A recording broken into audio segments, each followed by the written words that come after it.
Good morning, everybody. This is Lord Rick of AngelOfThyNight Radio, bringing you some good eats. Today's recipe is going to be rather unique and special. It's called Franken Hens. Okay, this is my own little recipe. And how we're going to start this recipe is we're going to make a marinade. Okay, you got to buy about 4 Cornish game hens. Okay, they don't get very large, very small, but 1 or 2 is good enough for a person to eat, I mean, if you were to combine all 4 Cornish game hens, you get the size of a roaster chicken, which is normally what I make for my family. Okay, so I'm going to teach you how to make Franken hens, and we're going to make a stir fry with it. We're going to stuff them, maybe make some mashed potatoes on the side, all that good stuff. And so the point of the show, or the point of my show, is A, to teach people how to do a little more home cooking, but B, to put together to use some of the recipes that I use to feed their family. And they're meals made easy. They're simple meals. Yeah, there's some home cooking going on, but it's simple home cooking, and it's not going to cost you a lot of money. Now these babies, these will cost you $4 a hen. So I usually don't buy them all the time because I can almost get a whole chicken for $4. However, the meat is very tender, and if you cook this right, I mean, this will take you to a state of ecstasy. I mean, the meat's so tender, but you got to cook these right. They got to be cooked in the oven right. They got to be marinated right, so they're succulent, tender, and juicy. So we got a great recipe. So stay tuned. Continue to watch the show. You're going to learn how to cook some Franken hens, and you're going to learn a little bit about the paranormal as well along the way. Because I've been very busy with these Bigfoot expeditions the last couple weeks, and the results that we've been producing have been amazing. So all the more reason to celebrate with some good food and some good eats, don't you agree? But the first thing you're going to want to do is you're going to cut these open, okay? Because you're going to want to rinse all the blood and make sure they're clean. I always, when I get chicken or I get anything, Cornish game hens, it doesn't matter what it is, you always want to make sure that you clean these. Because, there's blood and everything else that comes with them. Okay. What I normally do is I clean out the cavities.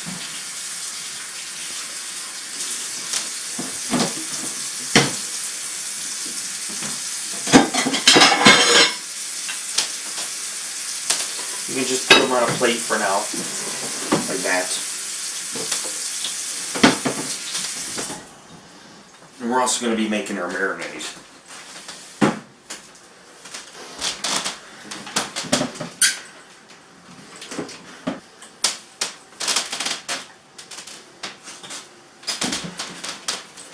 Now I'm going to teach you how to make a really zesty marinade to go with these Cornish game hens. Okay, you could use whatever you want. You can use oil, vinegar, all the seasonings. You can buy any salad dressing, any marinade at the store. What I like to use is salad dressing, okay? So what we're going to do is we're going to take a whole bottle of balsamic and basil vinaigrette. It has all the herbs, tomatoes, onions, celery, parsley, all those good things. It already comes seasoned, it's just, these dressings make wonderful marinade. It's just people don't usually want to use a whole bottle of dressing. They feel it's a waste. But in my opinion, it's not a waste if you want some good flavor and seasoning. You have to forgive me if I look like shit this morning. But see, here's what happened. I spent all day yesterday in the high Sierras hiking on a place called Haskell Peak. Now Haskell Peak, as some of you know, has been under scrutiny and controversy because Justin Smea supposedly said he had killed 2 Bigfoot-like creatures who he thought were bear at the time. So I went to the kill zone site. I had gotten the coordinates. I didn't find anything that would match his report. It doesn't, like, he talks about shooting it in a meadow. Well, the meadow's down off a cliff, and how he went down there and moved the body and all this other stuff. Things don't match up, such as yards and all these you know, like saying he's seen it on an outcrop when everything just goes below the cliff. You know what I'm saying?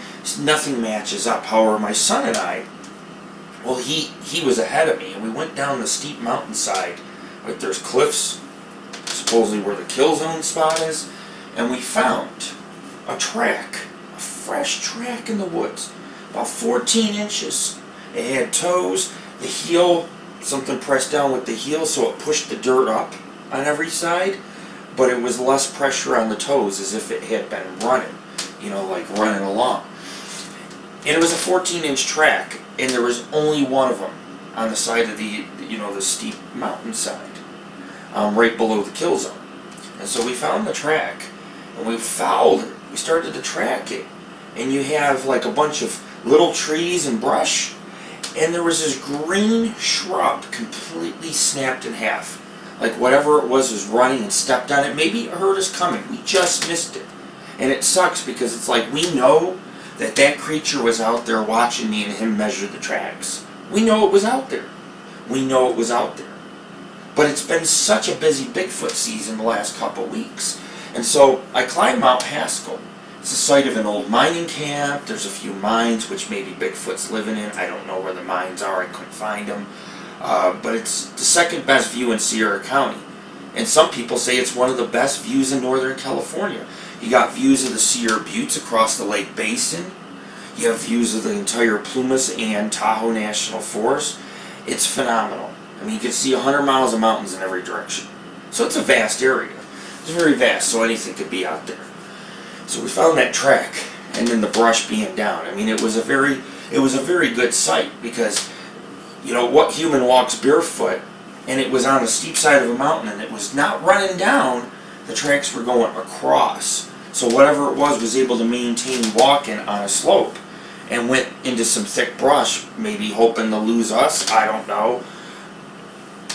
Another thing is, besides the balsamic Italian vinaigrette, you're going to want to take some maybe roasted red pepper. It's very sweet, it's very rustic, but I had some roasted red pepper dressing as well. Not too much, just to go in with the marinade. So now we got our dressing sitting here.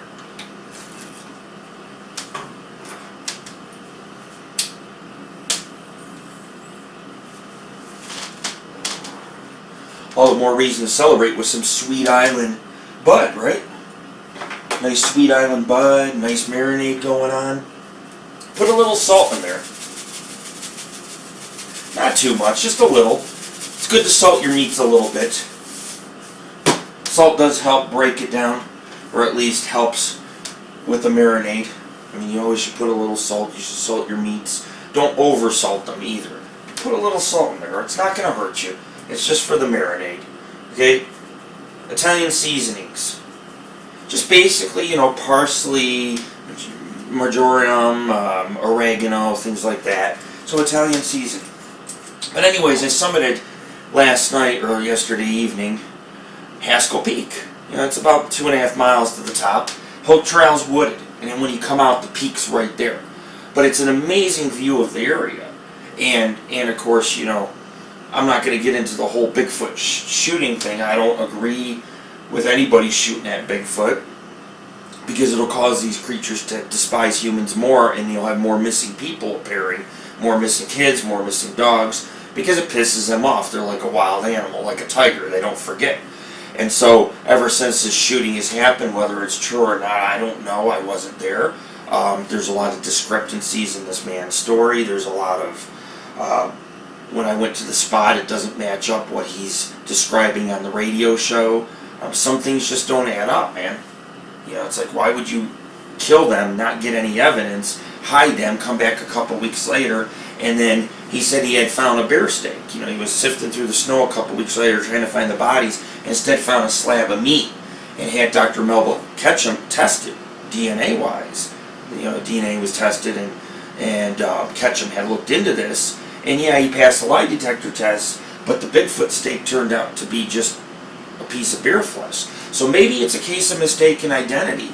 There are some very unusual bear out there. There's a lot of bipedal bears that are rising up. A lot of people are seeing them more and more in the Sierras, and people think they're Bigfoot. So they, you know, they shoot them, and it turns out that it's not Bigfoot. You're killing a bipedal bear, and maybe he was too scared to approach and left them, and thought, oh, these are Bigfoot. I don't know. Maybe he realized that that in the end it was bear. Or it's hard to know what goes through people's head in a state of when they panic and see Bigfoot or whatever, or if they don't see it and they think maybe it's Bigfoot. It's hard to know what goes through people's heads. But Haskell Peak is a very high intense Bigfoot area, and ever since this shooting had happened, I've read nothing but violent encounters. People having boulders thrown at their vehicle being chased, campers get harassed for a couple days until eventually things turn really bad. And so we were the only humans for like 30 miles out there. Only humans on this peak. And not only did I find a track on the side of a mountain in some primitive area in the woods, because I leave the trail and I go off into the woods, I found like a 16-inch track, and you could see there may have been some toes at the end. It was worn, but it was deep. It was 3.5 inches deep, and it was very long, skinny but long, you know. And same thing with the track that we had found in the woods, deep on the side of a mountain. But the one was 14 inches, the other one was 16 inches. We don't know what made these tracks. They weren't a bear. I did see bear tracks. I did see some bear feces. But I'm thinking that we found some actual Bigfoot tracks yesterday on Haskell Peak. So it was a very interesting little expedition. Next step, onion powder. I always use onion powder and everything. You know, onion brings nice flavor to chicken and meats. And if you don't use onion, you're a fool. You're a fool. I always try to use lots of seasoning. Poultry seasoning. Okay, I use a little bit of poultry seasoning. Yeah, we're dealing with poultry here. Okay? Black pepper. Throw in some black pepper. And a couple weeks ago, I went to a place called Bowman Lakes. Okay? Or Bowman Lake. It's up near the ghost town of Meadow Lake. By Meadow Lake. It's by the Hennes Pass, Weber Lake. Little past Truckee, you know. This is also a lakes basin. I like to hike in lakes basins. That's where Bigfoot usually is. They're in when you got a lake basin, it's surrounded by mountains. Bigfoot lives up in the mountains and then comes down to the basin to hunt and get water. So it's a perfect ideal place for finding tracks, having Bigfoot sightings. So went to Bowman Lake. You drive all along these cliffs. You know, it's like 20-mile dirt road. You drive along these cliffs to get to the lake. When you're skirting the lake, you drive on these cliffs. But we went all the way down past the cliffs and went on, put my Jeep on a peninsula, and we parked the Jeep up there. And you know, I didn't have a lot of Bigfoot evidence on this trip. I didn't. Garlic powder and garlic salt. Throw that in as well. But when we were at Bowman Lake, it was intense. Our first night, we were hearing vocalizations. Nothing like any animal I've heard. It could have been a human screwing around, but generally most people who camp up there, it's wilderness, so people are quiet and respectful, and you know, they have their little fires and they keep to themselves. But you know, it's a wilderness, so you just take your truck, drive up on these rugged dirt roads. I bought a carrier for my car. Well, I don't have a cross rack, so I had to take laundry rope and brackets on 4 ends and, you know, tighten it down. But I mean, you know, here's this carrier, it's bouncing up and down on these roads and these cliffs. I hope it doesn't snap off. We got our camping gear up in the carrier. But sure enough, it held all our gear, and it was good. But we parked up on a peninsula. I had a cove on each side, the lake in front of me. I had a peak across the lake, and I had a peak off to the left. And there's a bunch of little lakes. There's like 20 lakes back there and ponds. Good areas to search for Bigfoot. Something comes through my camp at night. Dives right into the cove, makes a huge splash, like 100 feet away. I shine my major spotlights and stuff. Nothing's there. It's like, what could it be? A bear taking a dip? But it was huge. It was like man-sized. A couple days later, I tried to find out where this thing jumped in the water. I see a bunch of broken branches. Like something, you know, grabbed the branches, snuck down. Green, hard to break branches. So something broke the branch near our camp. Went into the water. I don't know. It never surfaced. Maybe it was Bigfoot. Maybe these creatures swim down and they get trout and fish. It is very possible. Bears, you know, catch fish and salmon all the time. So I don't know. But it was the weirdest fucking thing. besides hearing a lot of vocalizations up there. And, you know, you can see Frenchmen or French Peak or whatever. We went to Sawmill Lake, which is a rugged couple-mile dirt road, and then you hike a couple miles in. And they have French Peak. This is the Meadow Lake French Peak area. And Bowman Lake's not far from there. There's a ghost town called Graniteville, which we went to the cemetery our last day, a couple miles away, because these are all wagon roads to these lakes, because there was mining. We actually pitched our tent right below the old mines, but on a peninsula on the lake, and then behind us was the mines called Quartz Hill. But, you know, anywhere where there's a lot of mines, it seems to be a lot of Bigfoot, a lot of abandoned mines, and wilderness and lakes and all that. And went up to Sawmill Lake, and you could see Frenchman Peak, and on the other side of French Peak, or Englishman Peak, or whatever it's called. But there's a place called French Lake on the other side of this peak. And I took my kids there last year ago, and we found some major Bigfoot tracks in a pond near the lake. We were like hiking along, and we went in the woods to go look, and there was a little pond, and you could see something's been coming and eating and drinking and making tracks. And it'd come down from the woods or the mountains, make a couple tracks at the pond, and go back up. And yeah, they were big tracks. I mean, the big toes were huge. Big ass big toes. So we know there's Bigfoot in that area as well. Now this here is an extra. Okay, you don't have to use this. It's roasted garlic seasoning. Okay, it has a lot of herbs. It has roasted garlic. Just put a little bit. You know, we want the cavity to get the marinade and the seasoning in there. So when you're cooking it, it cooks throughout. That way it's fabuloso, you know?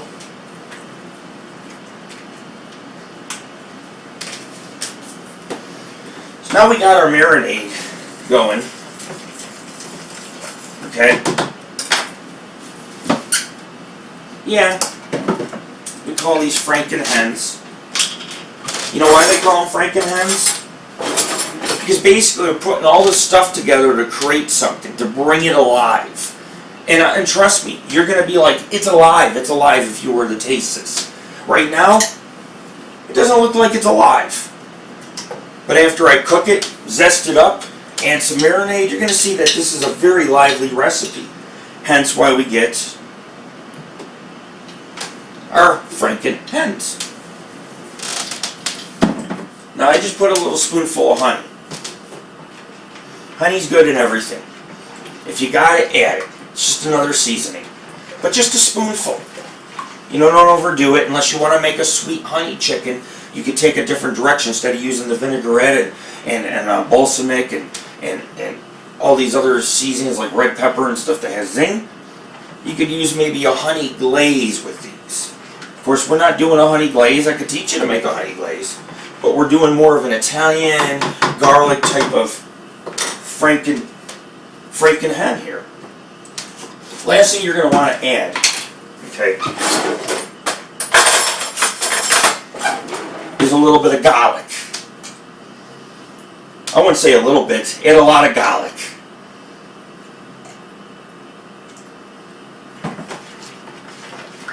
Okay, so that you can see it throughout the marinade. This is what you're going to get. Okay? It's thick, but it's full of herbs and flavor. Okay? The reason why we're making it here is I wanted to show you guys. But I'm going to show you what we're going to be doing next. It's pretty interesting stuff. So stay tuned. And so it's been an exciting couple weeks because I was at Bowman Lake for a few days. Went from Bowman Lake to Las Vegas. I had family court with my ex. You know, that's the problem. That's why they call them exes, because you know, we're not supposed to see them, and yeah, it's like you're exed out. But I went straight from camping in the wilderness to up at Bowman Lake and off-roading on the high cliffs to some ghost town named Graniteville, and to check out some pioneer cemetery and hiking on a dam at Sawmill Lake and dealing with Bigfoot. You know, I went straight to the big city. I went to Vegas because I had to go to family court, because every few years my ex decides to serve me with papers looking for money, looking to cash in on my tax returns, even though she hasn't seen my kids in 5 years. Wants to claim earned income credit and shit, you know. And so in my opinion, I had to go all the way out to Vegas to handle that. And of course, the hearing went pretty well, in my opinion. I went to Vegas, it's like, I used to live here, it's a big city, you know what I'm saying? And of course, when you go to court, you gotta shave your beard. And I don't like shaving my beard. I like to have a beard, I like to have the sideburns, I like to have the beard. I'm a Bigfoot investigator, and over the years I've realized most successful Bigfoot hunters have beards. Look at Lauren Coleman, all the big names, man. And, me for example, I've had success with Bigfoot, but almost every time I found tracks, had sightings, I had a beard. Well, I had to go to Vegas, so I had to clean up nicely, get the suit, the fancy suit. And I went out, I bought a suit, I had to shave the beard. I was like, oh no, man, we're in the middle of Bigfoot season, not the beard. So I was telling my family yesterday, I'm like, if we're not seeing Bigfoot, it's because it's not comfortable, it doesn't see a beard. If it sees me full of hair, it might accept me into their tribe. It might accept me and be willing to show itself. So I lost the beard. So that, you know what that means. The rest of the year I'm not going to have any Bigfoot sightings. Because, you got to kind of blend in. That's why you need the beard. You need some hair on the face. Because Bigfoot seem to be a little more comfortable when you kind of look like him. When you look like him, he's like, oh, you're one of us. Or maybe you're some of one of us. But you come in looking like fucking Dracula, rings, black nails, everything else, no beard. Come on, man, I'm standing out. I'm standing out amongst them. I'm not blending in. So therefore, I probably won't see no Bigfoot. But you had to go to court. You have to go to court, you gotta handle the family thing. You can't ignore it. And I don't agree with all family court judges. I think some family court judges are corrupt. I don't think they always read everything. I've had a couple family court judges because I have kids, so I have to, handle custody and child support and all those things now and then. And they don't always read the case. I put a 200-something page case together, and they really didn't look at it. They said, oh, it's too big of a case. It doesn't fit in our files and our computers. Well, so what? It's a case that has 20-something exhibits. It's a good case. But, my ex had been missing for like 5 years out of my kid's life, and then turns around and tries to serve me saying, I want taxes. I want this. I don't want to pay health insurance. I don't want to do that. Blah, blah, blah, blah, blah. And I went to court. Basically, and, nothing was gained. Nothing was really lost. Except that, they want to reunify my son with my ex, and he really doesn't want to go to Vegas. He doesn't want to go to the city, and I understand. Basically, they told her, you want to see your son. You haven't seen him in 5 years. Pay for a therapist until he's ready to come see you. But, I had to go to court. I had to be all snazzy. And cities get me in trouble, okay? When I arrived in Las Vegas, there was prostitutes everywhere. Not that that's a surprise, and not that it bothers me. I think prostitution should be legal. I think, cut down on the sex offenders and the child molesters. I do think that they need to legalize it. In Vegas, it's partially legal, or in Nevada, it's legalized via, they have brothels. And brothels have been around forever, as most of you guys know. And so, I'm all for brothels. I have some near where I live, up here in northern Nevada. They charge too much for a BJ, I'll tell you that. BJ might cost you $200. The problem with that is that you go get a BJ at the brothel, and you look at that girl, and that girl's probably, the girl's like, he had 500 dicks in 1 week, and she looks like hell swarmed over. Like knighted of fucking demons, man. And so, I had a prostitute approach me up in Vegas. She looked like Knighted of Demons, dude. The woman won't leave me alone. She had like matted hair. Her lipstick was all smothered all over the place. It was like Knighted of Demons. You ever see Knighted of Demons? They have the main demon, or is it Knighted of Demons 2 or whatever? But this chick was like scary. You know what I mean? You could picture her talking like fucking the devil, like your mother sucks dicks in hell. You know what I'm saying? That's what you could picture. Just like she totally looked like a fucking demon. So but I had my first night there was a prostitute. You could smell her across the casino. And I got there I was like 3 a.m. relaxing in the casino. I got in Vegas around midnight or whatever. And I'll tell you what, I'm not one for casinos and hotels. I got in trouble. My first night, I ended up in the woman's bathroom. I don't know how I ended up in the woman's bathroom. I guess I wasn't paying attention. I was just like, oh man, I gotta go take a leak. Wasn't even looking. I'm not used to big cities. You know, I've been in the country for a while. I go in the woman's bathroom. I'm sitting there, you know, taking a leak. I come out, right across the way is the men's bathroom. Guess who comes out of the men's bathroom? Big ass black security guard. The guy's like 6'8", he's huge. He's like, hey sir, you know you're in the women's bathroom? That's the first thing. Second time around, second day. I'm on the 6th floor, I'm pissed. I gotta take the elevator to the 6th floor.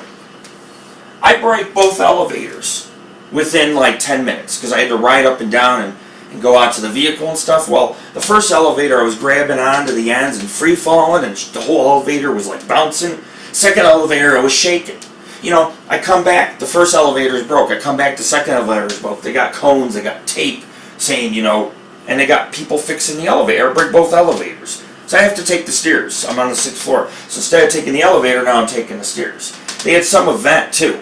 I don't know if it was a Black Lives Matter event or whatever, but I mean, I was like in the elevator, a bunch of young kids, young protesters and shit. Imagine me sitting there, you know, my black nails all gothed out and stuff, and I'm standing there, you know, amongst protesters. You know what I'm saying? Of course, when I broke the elevator and stuff like that, that was a good one. That was a real good one. Everybody had to take the stairs. Protesters everywhere, you know what I mean? Hotel didn't like me very much. Tammy's like, you better be careful, they got a camera up there. They got cameras everywhere, the world's watching, right? So, I hope they enjoyed the show. But it was in the city, so, you know, there's a lot of anxiety, and you want to horseplay when you're in the city, you want to play around. When I was in Vegas, I met my friend John Steven. I like to meet people online I've been talking to or part of our paranormal group at shows. And I like to get out with those people, you know. But we were having fun, man. Lighting bullets in his house. Tip it upside down, take the cap off and light it. You know, the cap flies past my face. We went out shooting guns, shoot a long range, 45 up in the desert, man. I was like, you know, we were having a good time, man. But the city gets me in trouble. Vegas and city gets me in trouble all around, you know. I was like, I stopped somewhere because I was joyriding. I stopped to smoke. Some fucking neighborhood watch was chasing me. I was getting chased by neighborhood watch, man. The hotel, we got locked out of my room. Bastards won't let me in. Even though it says 2 guests, and I told them this is what my room looks like. Here's my stuff. Here's this, and that. You can check this. You know, call my girlfriend or whatever. They wouldn't let me in a room. I had to sit there and call. I had to sit there and call on a cell phone and pretend to be my girlfriend, a woman. And they weren't really buying into it, but I go back in, they're like, nobody called here. They like lied to my face. I'm like, my girlfriend called so I can get in my room. Nobody called here. It's like, I just called 30 seconds ago pretending to be a woman. I had to put on a woman's voice. I mean, it's just crazy shit. The hotel did not like me. They did not like me staying as a guest there. You know, arguing with security, this and that. I had to argue with security about their stupid rules, room rules, and everything else. Because I couldn't get in my damn room. You know? And that sucks. You know, you just step out of your room for a couple seconds, you come back, you can't get in. That kind of sucks. Puts a damper on your lunch plans and everything else.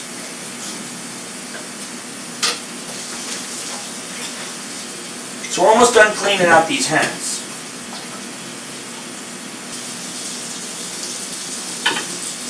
Whole plate of hens, Franken hens. They're not Franken hens yet. In order to make them Franken hens, you got to bring them back from the dead. You know, it's like you got to put in a heart, you got to put in a liver, you got to put in a brain. We're going to put some stuff into this. We're going to bring these fuckers back alive. Guaranteed. They're not going to dance or anything, but they're going to certainly melt in your mouth. And then, you know, also at the hotel, they have this huge parking ramp. Now, I'm in the mountains. I'm used to hills. You know, I like to go up hills. I like to drive fast. I like to go around cliffs and mountains. You know, I like to have a good time, enjoy the scenery. But in Vegas, you don't have that. You have parking ramps that go fucking 12 stories high. So, I was joyriding around the parking ramps. Hotel's not very busy. You go flying down the hill. Got in trouble with security for doing that. Because, you know, I'm speeding up and down the hills of the parking ramp. I'm not in the mountains anymore. So I got to pretend. You know, I got to get my daily kick. Going down the fucking hills. Security, you know, they got cops and stuff on their bike. They get yelled at the hotel again, at the parking ramp. I got yelled at the hotel like 8 different times, man. 8 different times. You know what I'm saying? 8 different times. That's why I don't live in Vegas anymore. I lived there a few years of my life, and I'm just like, you know what? The city gets me in trouble. I do all kinds of shit when I'm in the city because you can't get out. It's boring, you know. Out here where I live, it's exciting. There's an endless adventure. There's waterfalls, there's cliffs, there's mountains, there's rainforest out here, and big redwoods, and vast expanse deserts, pretty deserts with red and purple rocks and everything else. It's an endless adventure. You know, you chase monsters, you chase Bigfoot, you chase dinosaurs, you go underground in caves looking for reptilians. You know, there's an endless adventure. But in Vegas, the only adventure you have around you is messing with security at the hotels or the prostitutes that look like they should be on some Night of the Demons movie. You know what I'm saying? So I had my fun in Vegas. Of course, they're trying to get me to pay my ex's taxes, even though it was ordered at the time. She perjured herself, signed a decree, said, oh, the kids live with me, all this other stuff, and he has to pay taxes. Well, it was ordered that I pay, she gets to claim taxes. You can't claim taxes on kids that don't live with you or that you don't take care of for half of the year. So I was ordered to pay 5 years' worth of her taxes, even though I haven't filed any taxes for the last 5 years. Now, my girlfriend has, but my girlfriend's not in the order. So it's a real touch-and-go situation. The judge doesn't know what to do. The judge is like, okay, we'll calculate a tax cost. It's like, I'm not paying your taxes, dude. But you can see the fraud and the corruption, and a lot of judges don't know how to handle the federal taxes. It's federal law, you know, and so my ex is breaking federal guidelines, and basically the judge wants me to pay for her breaking the law. You know what I'm saying? So I had to go out there in my fancy suit, my purple dress shirt, my purple silk tie, you know, nice black dress pants, black jacket, and it's 120 degrees, you know. They're gonna give these creatures, we're gonna give these guys some blood. The blood is the marinade. So what's gonna give them life? Okay? Dip them in there, coat them, just throw them in there, throw them in the marinade. Okay? All we're gonna do. But you know, wearing a suit in Vegas is hard. It's hard because you got 110 degree weather and you're in a suit, so, you know, in Vegas at 3 in the morning, it's 104 degrees. I mean, when you go to a Walmart, all the lines are full. It's like busy like it would be during the day. Vegas has its own little culture. It's a 24-hour town. So you go to the grocery shopping, the store's full. You know, it's not like where I live in the country where at night things taper off. You go in the stores, hardly anybody there, you know. But wearing a suit at 9 a.m., I was boiling. It was already 100 degrees, you know. And I had to go to family court. And I had to shave the beard. I had the beard for Bowman Lake. Maybe that's why I got vocalization. Maybe that's why something took a dip near me. It probably felt comfortable. You know, when I was at Bowman Lake, our tent poles broke. We forgot a couple poles. I had to take rope and weave it through the tent and hang the tent through the trees. I had to tie it through the trees. It's a nice 3-bedroom tent. It's a huge tent. But the poles had broke. What do? You improvise, right? My son and I took 4 different ropes and in a final one. Hung the tent right on the peninsula from the trees. Because we were on this peninsula on the lake. It was coves on both sides. So we could go rafting, swimming, go out onto the lake and fish. And then, of course, you know, we could follow the old wagon road and it goes to some really hidden lakes a couple miles away. And also, if you do the hike near Bowman Lake, on the primitive, well, the whole lake's primitive. If you look on the north end of the lake, and you come around, and there's 2 creeks that go off like this. One has rapids, but the creek to the right, if you go off in the woods and you cut down this huge ravine, there's an amazing 105 or 120, it's actually like a 120-foot waterfall that cascades. And there's deep pools that are like 10 feet deep. There's a lower falls and an upper falls. The upper falls has a hidden pool, and it's just the water just drops off this cliff into this pool. And so, you know, we went out there, man, and I was sitting there with my dog up on some rocks by the falls. All of a sudden, 20 people appear at once. I'm like, oh my fucking God, you know, I'm smoking fucking weed, and it's like a church youth group or whatever. It's like church-going people everywhere, you know what I mean? It's like I'm sitting there smoking on the rocks, so it's a very busy. Bowman Lake is hard to get to, and it is the wilderness, but it's a very busy area. Everybody brings their dirt bikes and their motorbikes and their ATVs, You know what I'm saying? It's a very busy, bustling area. It's primitive camping. And you just pitch your tent on there's a lot of lakes up there and woods. You just pitch your tent wherever. I pitch my tent on a peninsula, set up a nice camp, chairs, all that good stuff.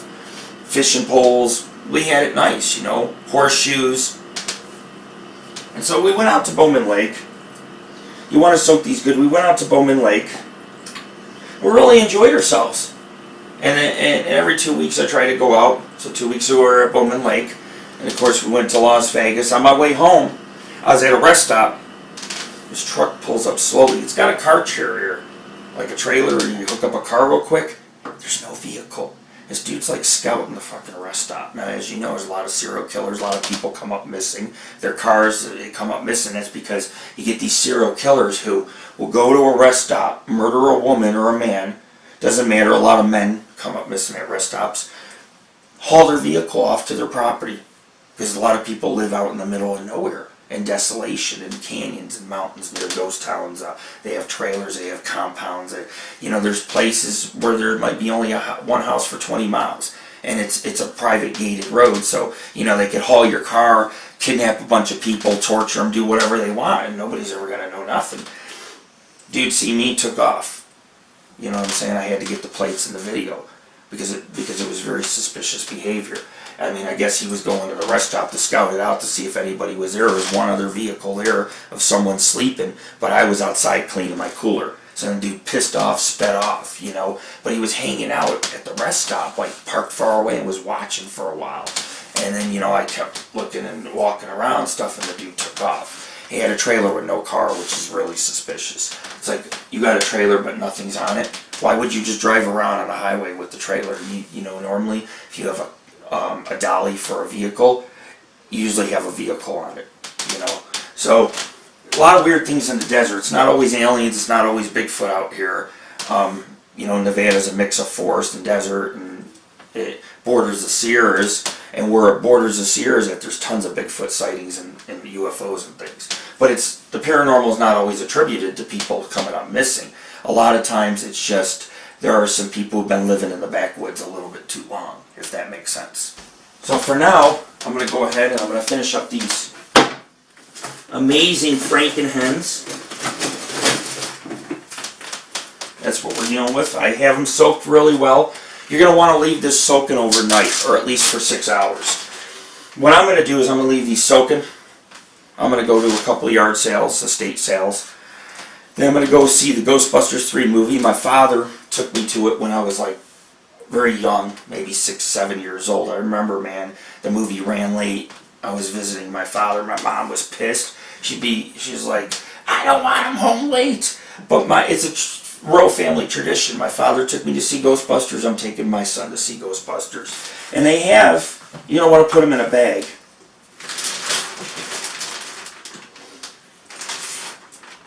Like this.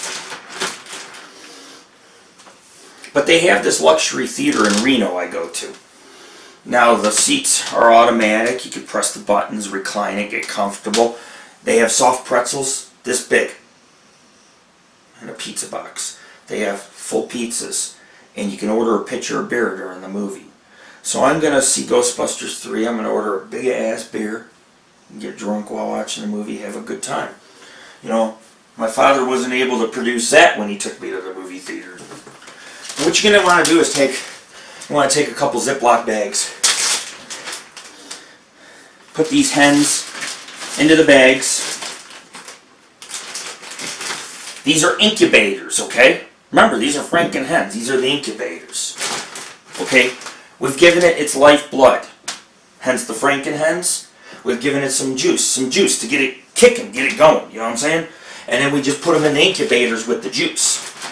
Okay, you want to make Franken Hens, and you want to bring something from being dead alive, you're going to have to do it with a little zing, a little class, a little bit of creativity. You know what I'm saying? But we have 2 bags.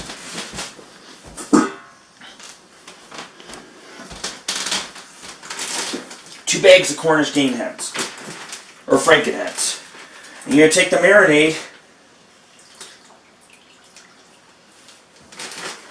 and you're going to want to pour it in here.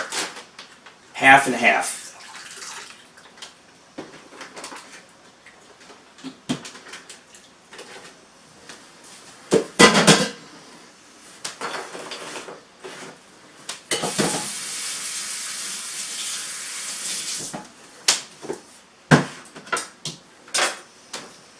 See how I have it? You can use any Ziploc bags or any bags that seal. And you're going to want to seal them up tight. Don't leave a lot of air in there. Squeeze out the air. You don't want a lot of air. You want to be able to seal it good like this. And mix the marinade around, okay? So that they're coated. And since this is balsamic vinegar, it's a darker type of marinade I used, or dressing.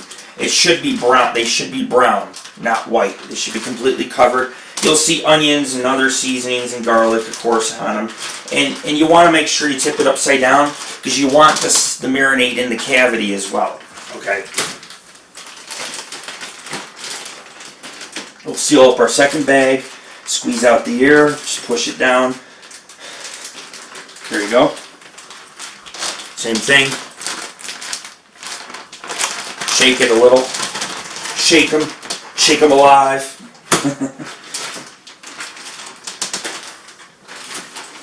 And so then you're going to refrigerate them overnight. You want them to get nice and tender, nice and juicy, absorb the marinade. But in my case, I'll probably marinate them for about 8 hours before I cook them. And that should be good enough. The vinegar and the salad dressing and the salt and all, and the balsamic vinegar and the vinegar and all these other things will help break down the meat. So that, because you want the entire meat to be flavored. You know, you're eating a Cornish game hen, you're eating the legs, you're eating the wings, you're eating the breast, you're eating it all. You want the meat to be fully flavored. And of course, when we bake them, I'm going to show you how to season the skin so you get a nice tasty skin, nice crispy tasty skin. I'm going to teach you how to stuff them. You know, next time I'm back on film, it'll be prepping them for the oven. And then eventually the third stage will be cooking them and showing you guys the final results. So with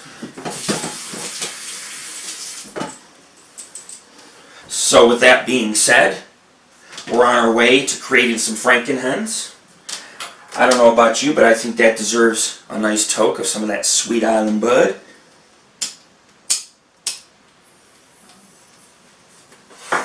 This is Lord Rick, aka Angel of the Night. You're listening to Angel of the Night Radio. We're live in Lake Tahoe. I'll be back as we get ready to put all the organs and all the lovely things that go inside these hens to bring them back, to bring them closer to being alive. Alive! You watch. Franken Hens, man. Franken Hens. So I don't know about you, but I'm going to go ahead and hit up some yard sales, look for some spotlights, some outdoor gear. I feel pretty good. I climbed yesterday Haskell Peak. It's a hell of a challenging uphill climb. It's uphill almost the whole trail for 2 miles, a couple miles, rather than have it 5-6 miles where it's a gradual ascension. You just go straight up to the peak through the woods. But I'm feeling pretty good. I'm going to go watch Ghostbusters 3 at the Luxury Movie Theater. And when I get back, we'll get ready to start the second half of Angel of the Night Radio and Good Eats with Lord Rick. So the Franken Hens, now they've been marinating for quite a few hours. I decided to come back on the show here. I decided to show you guys a little step you can do to help the marination process a little, which is something a lot of people don't do. And I was sitting there, Tammy was telling my son Jared, Lord Rick, he got locked out of his room when I was in Vegas, And as you guys know, the policy is if you get locked out of your room, security's got to walk you up there if you lock your key in. Well, I locked my key in the room, but they wouldn't take me there to get it. They won't let me in. They said, Tammy's going to have to call with the information. And it's 120 degrees. My eyeballs are falling out. So I'm like, I just want to get in my room. I put the air conditioning on like 65 degrees. Okay, so I wanted to be able to just get out of family court, chill out. You know what I mean? Smoke one, enjoy the air conditioning. Couldn't get in my damn room. I'm like, holy fuck. Blasting hot outside. So, out of desperation, because Tammy's taking a self-defense course, it's part of her job, and so she's taking a self-defense course and all this other kind of jazz, and in meetings, so she couldn't call the hotel. She has her phones are off, So I call the front desk. I pretend the woman was being a bitch at the front desk. Lousy customer service. She goes, if she calls in to it says it's okay for you to go in the room, we'll let you in the room. I gave my ID, right? Well, I'm like, she's not going to get out of work for 5-6 hours. So I get on the cell phone and I call up the hotel and I speak to her. And she transfers me to Lost and Found with the key cards. I'm like, I don't know if I lost it or if it's been found, because at the front desk she said, oh, we don't keep the cards, we destroy them if we find the hotel cards on the ground at the casino. So I'm like, okay. But then she sends me to Lost and Found when I pretend to be a woman. She's real uncomfortable talking to me. I put on a woman's voice. I tried to act like Tammy and, talk like a female. I'm like, hi, my name is Tammy, how you doing? Make them all uncomfortable. They're thinking they're talking to like a transsexual or something. It's like, hi, my name is Tammy, But anyways, she puts me to the Lost and Found. I get out of the parking ramp, I go to the casino, and I'm like, my girlfriend just called, and they're going to send security down for Lost and Found to see if they found my card. They're like, nobody called, we haven't heard nothing. Ran into a security guard, wasted 10 minutes, gave her my ID, everything else, got nowhere. The security's like, you're going to have her call back again. So I call back again. Go to the parking lot ramp, pretend to talk like a female, pretend to be Tammy. She used her business card information, I don't have that. So then they were like, oh, you're not passing the checkpoints, I'll have to talk to the manager. Well, they caught on and, I wasn't Tammy, obviously. I don't make a very good woman. I may have long hair, I may have painted nails, but I don't make a good woman. So, I'm trying to act like Tammy to get in the room. You know what I'm saying? So what I ended up doing is I went by Tammy's work and I interrupted the meeting, the business meeting. I'm like, I need your key card to get in the room. Because they weren't going to let me in. They weren't going to let me in. Even though I called and pretended to be her, they just gave me the runaround. And then I would go back in and be like, they would totally lie to my face and be like, oh, Tammy didn't call in. I'm thinking, I pretended to be Tammy. And I called in and been like, let Lord Rick in the room. He lost his key card. Finally got in the room, found out that I left the key card on the table, but I was in a hurry because I had to run out and do errands. I was in a hurry. I was going to run some. We have a cooler and have cold drinks. I'm going to run some sodas and shit to Tammy on her break. So I left the key card in the room. So I tried to weasel my way, and I had to pretend to be a woman to get in the room, and I had to go back and forth. Like I had to call the front desk and security, pretend to be a woman, and then go in there and be like, hey man, did my girlfriend just call you? Or, you know what I'm saying? Or, did you hear from her? Did I get permission to go in the room? So I had to be the best of both worlds. That's what I had to be. When you go to Sin City, you go to Las Vegas, you have to be the best of both worlds. Just like when you cook Franken Hens. You're going to get the best of both worlds. You're going to get a nice succulent meat on the inside, and a nice crispy, tasty skin on the outside. That's what it's about. So now back to the Franken Hens, because I'm getting sidetracked with telling you my stories of the unknown. You know what I'm saying? It's like, oh, Lord Rick today? By the way, he talked as a woman calling the front desk at this, casino and hotel. And then I was messing with security. I was going in and being like, hey, my girlfriend just called you? Oh, no. Security lied to my face. You know what I mean? Nobody called. It's like, sounds like you were the one I spoke to on the phone. Oops. It sounds like she said she spoke to you on the phone. Try to talk yourself out of that story. You're like, oh, I'm sorry. I'm just, it's just so hot outside. It's just so hot. My eyeballs are falling out. I can't think straight. And security's like, okay, we understand.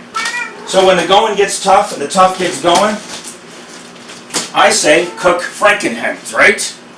Like I said, you get the best of both worlds. Inside and outside, this is a treat you're going to be able to enjoy. These Cornish game hens cost $3.99 a piece. And I know that most of my meals are very cheap, $10, $12. This is going to cost you a little bit more. There's nothing wrong with paying extra for food. As long as you don't waste it, you eat it all. You can treat yourself to, now and then, a Cornish game hen. Of course, this is but the talking cat. She's becoming an icon of AngelOfThyNight Radio. Yes? You want to investigate for the Paranormal Ghost Society? Huh? Yeah? And she likes to talk a lot. Her name's Salem. Let me tell you something. This cat here is responsible for all my typos in my blogs. And all the times there's odd paragraphs and its words are misspelled and everything is due to this black monster right here. Okay, but she is becoming an icon of AngelOfThyNight Radio. So if you hear her talking in the background, she's just joining in the cooking show. And she might even sit up here while I'm cooking, and observe. And no, I'm not a witch or a warlock, but I am Lord Rick, cooking you some Franken Hens. Anyhow, the Franken Hens, we pulled these out. They're nice and cold. They've been marinating for hours. If you have the time, let's say you're home, you know, you're busy making breakfast, lunch, whatever. You want to marinate these overnight, whatever the case is. If you marinate them overnight, every 6 hours, turn them over.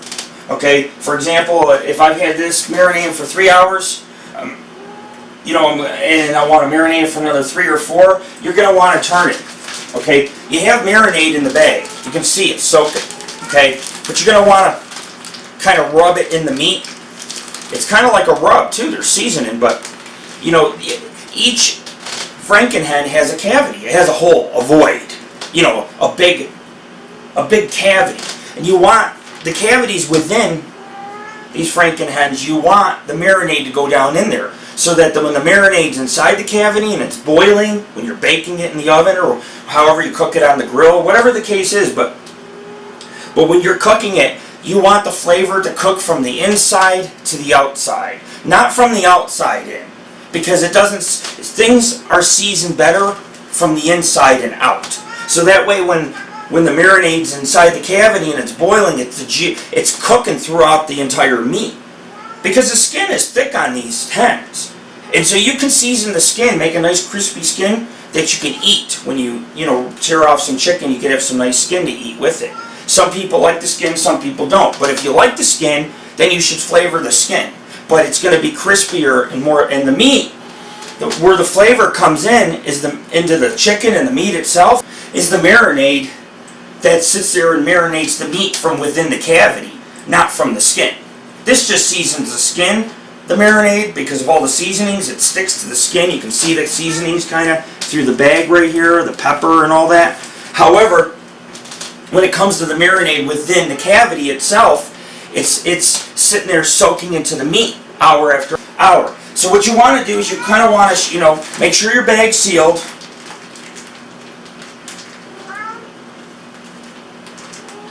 There's the cavities on top and the cavities on the bottom. It won't matter which way you tip it. Each end of the cavity has a hole, one smaller than the other where the neck is or the spine was. But you want to make sure you get the marinade in the cavity. Because like I say, when you cook it and you put it as is on, when you lay it out, cook it on the grill, bake it in the oven, you're going to want to make sure some of the marinade stays in the cavity. That taste will broil throughout the Cornish game hen, or these Franken hens I'm cooking. So we got one bag, we got a second bag. Look at the seasonings. I don't know if you guys can see this, but there's red pepper and green pepper and parsley and oregano, and it's full of seasoning and flavor. But we're going to also stuff these. And not only will we stuff these, we're going to add a couple more surprises with this recipe and have a stir fry to go with it, which I'll show you guys how to make a simple stir fry tonight.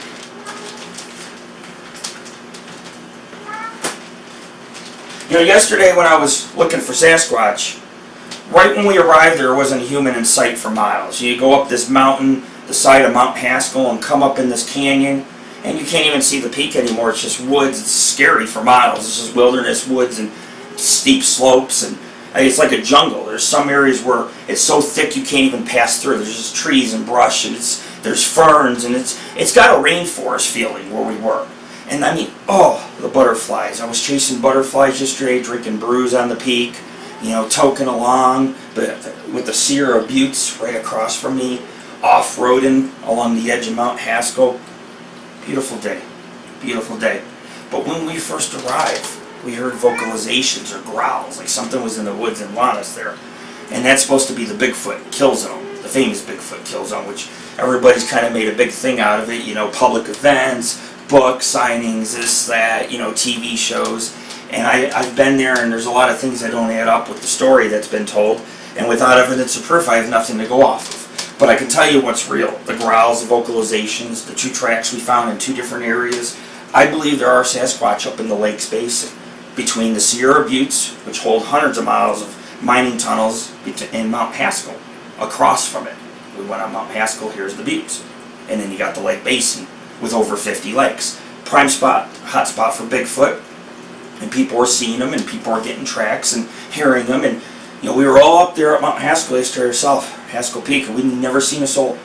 It's kind of, you gotta take these dirt roads to get up to it, you park, and then it's like 2.5 miles straight uphill through the woods, and dense woods, overgrown woods in some areas, trees down, and up rocks and up to the Bald Peak. And then there's a lot of little areas you can go meadows and explore. You could go off anywhere in the wilderness. It's that vast, and disappear from society, from seeing other human beings. And a Bigfoot could be sitting out there and you never even see it or know it. I mean, it could just be a few hundred feet from the trail. It just gets that dense. Meadow after meadow, cliffs, rock formation. Something could be hiding on the other side or in a den in the rocks. So it is a prime hotspot for Sasquatch. And my son found a track, I found a track, we found down brush, we heard vocalization. So yesterday's trip was amazing. More amazing than me breaking the elevators with the ghetto. I have the whole ghetto on board the elevators, shaking them, acting like frickin' Bigfoot. You know what I'm saying? See, I'm a wild man. You bring me in the city, I start shaking things and screaming, like, ah! I'm sitting there racing down Rancho, versing the Latinas, riding the elevator with African Americans, shaking the elevator real quick and screaming. You know what I'm saying? They got me on camera. Next the elevator's broke and everybody's giving me dirty looks because I gotta walk the stairs. It's like we all could use a little exercise. Let's pretend this is the fucking Sierras looking for Sasquatch. We'll take the stairs from the 6th floor. We all, pretend like we're mountain climbing and stuff. Fuck the elevators. Fuck the elevators, right? We don't need elevators. We got our legs. Today's generation, I swear, everybody depends on electronics and technology. They're using their own damn legs. It's just as bad as me going up and down the parking lot, pretending like I'm driving through the fucking Sierras and cliffs. It's in my blood. It's in my blood, just like having a beard. Man, you gotta have a beard. You gotta look for Sasquatch, have a beard to present. Sasquatch needs to confirm that you're okay. Sees a beard on you, understands there's some wild going on, and that you're wild and you respect each other. Two wild creatures in the vast wilderness. But if you look like a city boy coming up in the woods, what do you think Sasquatch is going to think? He's going to throw you over his shoulder and run off. He's not going to show you respect. Respect is when you come across a bear and it stands up and it roars and you stand at it and you roar. That's respect. Or like if Bigfoot pounds on his chest, you pound on your chest with your beard. But my point is, you go to the city, it changes you. You know what I mean? You live in a wild country, wild frontier, wild west, deserts, vast deserts, underground tunnels, caves, mountains, peaks 14,000 feet high, braving snow through ghost towns, off-roading in the rockiest roads along cliffs. And you go into the wild, you look for Sasquatch, and then you bring me to the city? That's a no-no. That's like bringing me to the fucking zoo and put me in a cage. What do you think I'm going to do? I'm going to grab the cage and fucking shake it and shit? So, and I've been on any elevators for a while. I started shaking it and screaming and stuff. I had the whole ghetto on fucking board, or some Black Lives Matter event or whatever. So I had the whole ghetto. I had Latinas, I had Hispanic people. I mean, they're all, everybody's all like wigged out, man. Hats tipped to the side, gangsta and stuff. And I'm the one fucking shaking the elevator. They're being civilized. I'm just like, let me out. I gotta go back to the Sierras, look for Bigfoot. I'm breaking the fucking elevators. Get locked out of my room. Fucking sound like a woman. The art of seduction. You know what I'm saying? When you're in the fucking jungle and stuff, you gotta seduce the fucking panthers so they don't eat you. You're like, here, kitty, kitty, kitty, kitty, kitty, throw out some fucking steak. You know what I mean? So, but yesterday, man, wonderful Bigfoot experience. Wonderful Bigfoot experience. This was missing, though. Thanks to family court, this was missing. You know what I'm saying? Because you go to family court, you gotta all look clean cut and stuff like that. It's like, oh man, guess we're not going to find Sasquatch this summer. I have to wait another year to grow the fucking beard so I can go find Sasquatch. Or wait till the winter comes. Winter comes, I get hairy and fat. Say, milk and cookies for fucking Christmas. Pumpkin pie.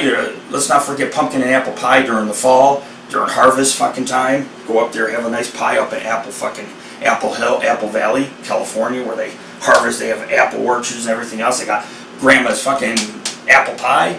Oh my fucking God. And then the breweries and the fucking ale and all that stuff. So yeah, we get fattened up, and it's like I gotta hike more and more in the summer to kind of lose this from the winter time, playing Santa Claus and everything else. So anyways, you get an idea of what's going on here. What you learned today is that I can talk like a woman if I need to get in my hotel room and pretend to be Tammy. Okay, you learned that. You also learned that I think they were doing it on purpose. They liked to be called and pretended to be a woman. They must have recognized it was me. I slipped up a few times. I was like, hi, you know what I'm saying? It's like, hey, my name's Lord Rick. You know what I'm saying? So, So, you know, they like lying to me to get me to call. So back and forth to the parking ramp calling. So you learned, and not only can I talk like a woman, but I'm a fucking wild son of a bitch who breaks elevators and everything else. And like I say, ends up in the woman's bathroom. Doesn't even know how he ended up in the woman's bathroom. But I did. And that's why when the going gets tough and the tough gets going, you bring back some Franken Hens. We'll be back. And the next time I'm here, we'll be stuffing these babies. Stuffing them. I'll tell you more funny stories from recently in my life and about some of my other paranormal investigations that we've done. Kind of keep people up to par. Let them know that I'm still alive. Just barely. No, just kidding. And I bet you guys can't wait to see me stuff them. And that's what we're going to do next, is stuff them. And we're going to stuff them like we never stuffed them before. And I can't wait to stuff them good. Get your minds out of the gutter. People in their fucking minds. Get your fucking minds out of the gutter. What do you think I was talking about with stuffing them? With stuffing. And no, the stuffing's not white. Good evening, ladies and gentlemen. This is Lord Rick of AngelOfThyNight Radio, and we're bringing you our second half of the cooking show. Our first half was all about cleaning out cavities and guts and cleaning our Franken Hens and giving you some tips on marinating these Franken Hens, or these Cornish game hens, as some of you probably would know them as. I just call them Franken Hens because the recipe is kind of like we're trying to, you know, you get these little headless hens, you know, and you try to bring them back to life with juices and flavors and seasonings and what we're going to be stuffing the Franken Hens with. And so this is our second half of the show. I'm going to tell you how to prep them for the oven. I'm going to tell you what temperature to put the oven on. I'm going to tell you how to cook them, what to stuff them with. So it's going to be an exciting episode. As you can see, I got my, what are you going to call, shirt? Or the Who Cares, you know? Little Care Bear being banned, you know. Got the Ghostbuster logo going on a little bit. But I wore this to the movie theaters, you know, and every time I go to the damn movies, I always sneak in soda, fruit snacks, candy bars, you know. I'll put like an ice cold bottle of water down here. And you know, today I was going to the movie theater and I had a bottle of water shoved down here and it looked like I had this long ass, like 10-inch schlong hanging down my leg. And then you got a bulge here. It's like, you know, it's like Jesus and Christ, man. You got a soda can of Pepsi shoved up your ass, so you're walking like this, and at the same time, you got like a 10-inch water bottle that's like bulging out of your pants, because, you know, you got soda poking you in the goddamn fucking ass. So you can imagine what that looked like in the movie theater. You know, walking up, it's like, get your tickets, get your tickets. You walk up to the ticket vendor like, hi, I'm here to see Ghostbusters, you know what I'm saying? Ghostbusters. So I wore this shirt. And it's a luxury movie theater. You can order beer, pizza, soft pretzels are giant with cheese sauce. It really is an honor. The seats recline back and forth. There's lots of space. It's not crowded, you know, like some movie theaters. Very comfortable seats. You even get trays. So I had a beer, and Tammy got a soft pretzel for us both. In addition to all my snacks, you know, the sodas. And what do you do when you're... Most of you know what I'm talking about. You go to a movie theater, what do you do after you eat a piece of candy, or a candy bar, or a snack, or a soda? Well, you throw it behind you, right? Because we sat up against the wall at the top in the middle. So they have a little, behind the seats, between the wall and the seats, they got a little area you can reach between the seats and drop the cans and, you know, the packets. So you can picture me during the fucking Ghostbusters movie, you know what I mean? I'm fucking blazed one before I went in. I'm drinking Iggy Bear. IPA, extra IPA, you know, it's a nice Nevadan beer. If you guys come here and you want some beer, it's a good, you know, it's a good ale to drink. It's a good IPA to drink. And so I had a nice 32 ounce of brew while watching Ghostbusters. So, you know, here I am, you know, I mean, the movie theater is silent and all of a sudden you hear a can drop. You know, kerplunk, you know, you can hear the aluminum. And then you hear rappers and then, you know what I mean, I'm just throwing them in the hole, and I'm thinking, the ushers came in before Ghostbusters started, Ghostbusters 3. Came in. 3 rules, no talking, no cell phones. And we have concession stands, so do not sneak any food or eat any food. And as, you know, I got like 6 ushers, man, with brooms and everything, standing there like a fucking army, like this is a witch hunt. And they all look up at me. Like I look guilty, like I'm the snack man or the ice cream fucking man or something. But sure enough, I had soda cans on both sides, candy on both sides of me, fruit snacks, ding-dongs, water bottle, granola bar, this, that, yeah, on both sides. And all of a sudden, the ushers leave. I'm like, whew! And then about 2 minutes later, ushers surrounded me on both sides. They sat on both sides, and they just sat there and stared. So I tried to look like a boring old man. See, like right now, I could look like a young, cool fucking dude here on camera. But I also can look like an old man when it's necessary, due to my age and my gray hair. So I just sat back, I was like, just grabbing my back, and they just couldn't stand staring at me anymore. They're like, this guy's fucking, this guy's old and bent out of shape. There's no way he's sneaking fucking candy and sodas in. Huh. Guess you don't know Lord Rick well enough. Sometimes you need a little extra. The concession stands don't always do it, It's like, yeah, I'm glad you got concession stands, but you don't carry the snacks that I want. You don't carry the drinks that I want. But this theater happens to have brew, has ale, you can order ale, you can order pizza, you can order soft pretzels. So, it's kind of a tradition to get a brew and a soft pretzel during the movie. But at the same time, I might want a can of Pepsi, I might want some, some juicy, fruity snacks, and all that stuff. I might want some weed candy, can you imagine? Someday we'll be able to go to luxury theater and say, hey, I want some of those 420 Jolly Ranchers, or give me a fucking marijuana lollipop. We'll be able to do that someday. It's just not ready yet in the state of Nevada. But it's a luxury movie theater, so you can drink ale, you can order a pizza, sit back, watch the movie. And I seen Ghostbusters 3, and, I didn't have an issue with the movie. Well, I had one little issue. You know what that issue was? Like Tammy was telling me, I'll tell you what the issue was.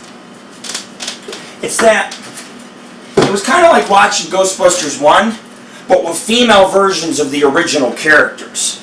And I thought they could have made the characters original instead of copying the same storyline and characters as part 1. But I'm not going to ruin it for you. I'm not going to tell you the plot or the story. I'm just going to let you know it's a lot like Ghostbusters 1.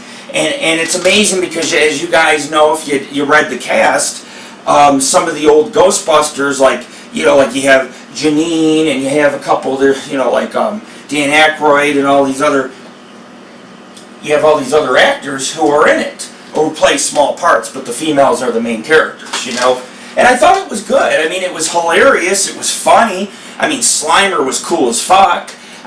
Ghostbusters 3 is an awesome movie, and when I was a kid, I was about 6-7 years old,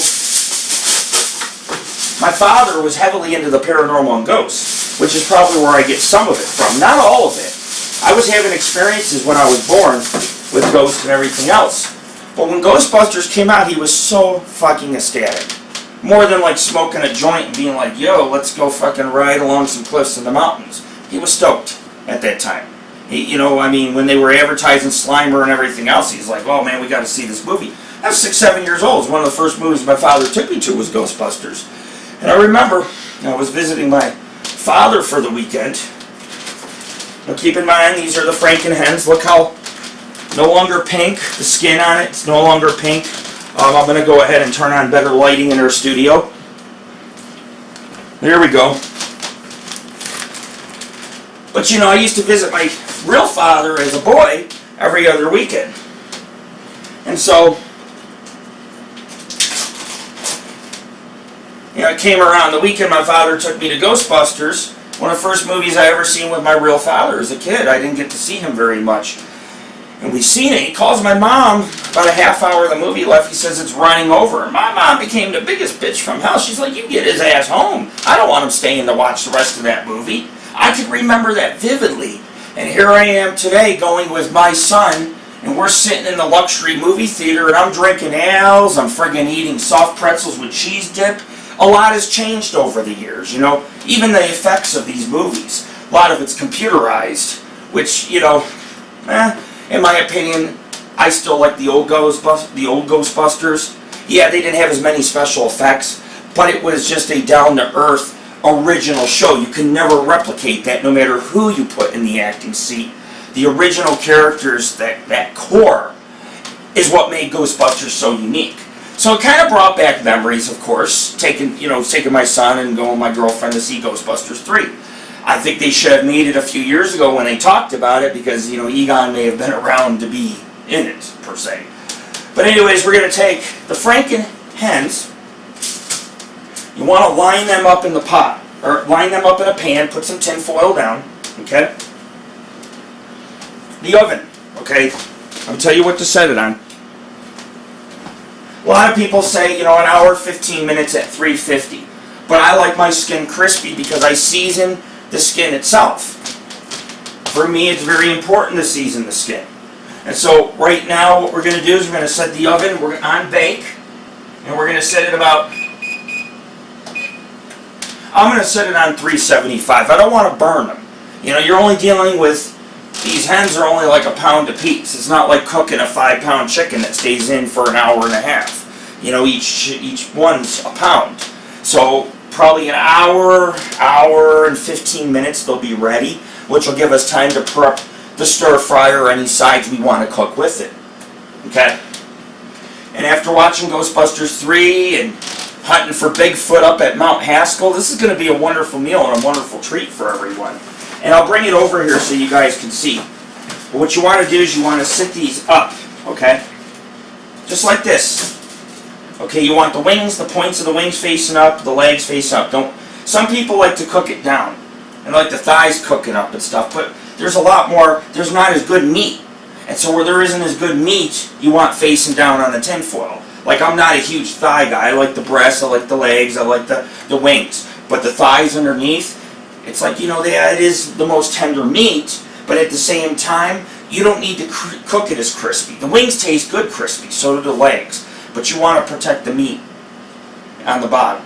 And then the breast, of course, will cook. Will be very succulent because you have a nice marinated skin to protect it. And the skin will cook, and the chicken inside will, the hen inside will cook, the meat will cook, and you want it to run clear. You don't want no pink juices.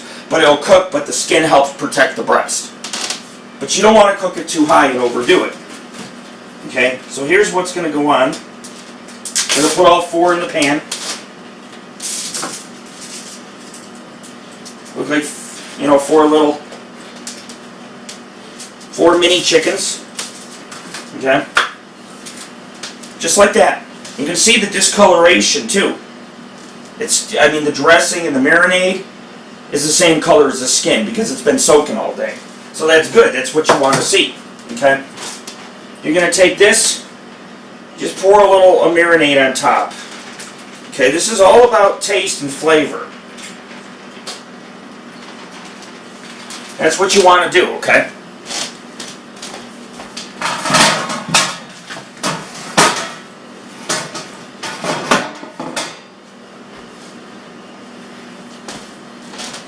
I have an extra bag of marinade here as well.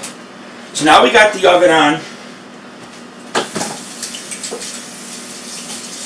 You have 4 very delicious looking Franken Hens.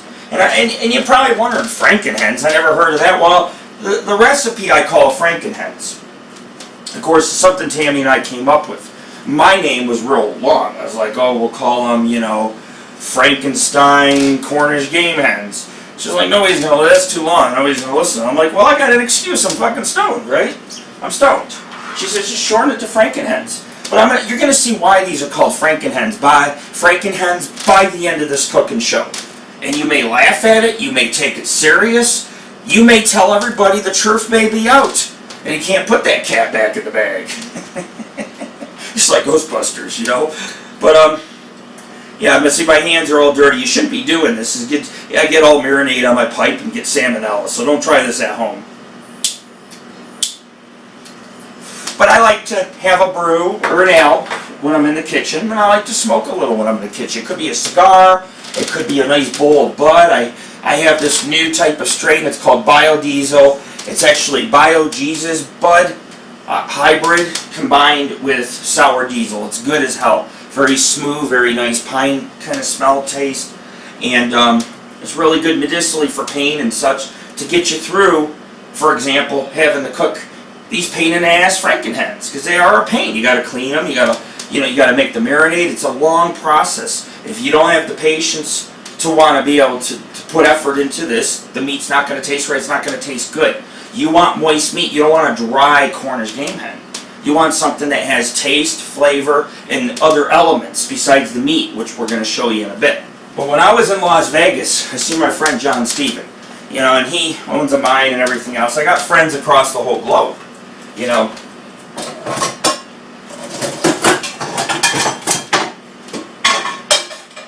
But I have friends across the whole globe.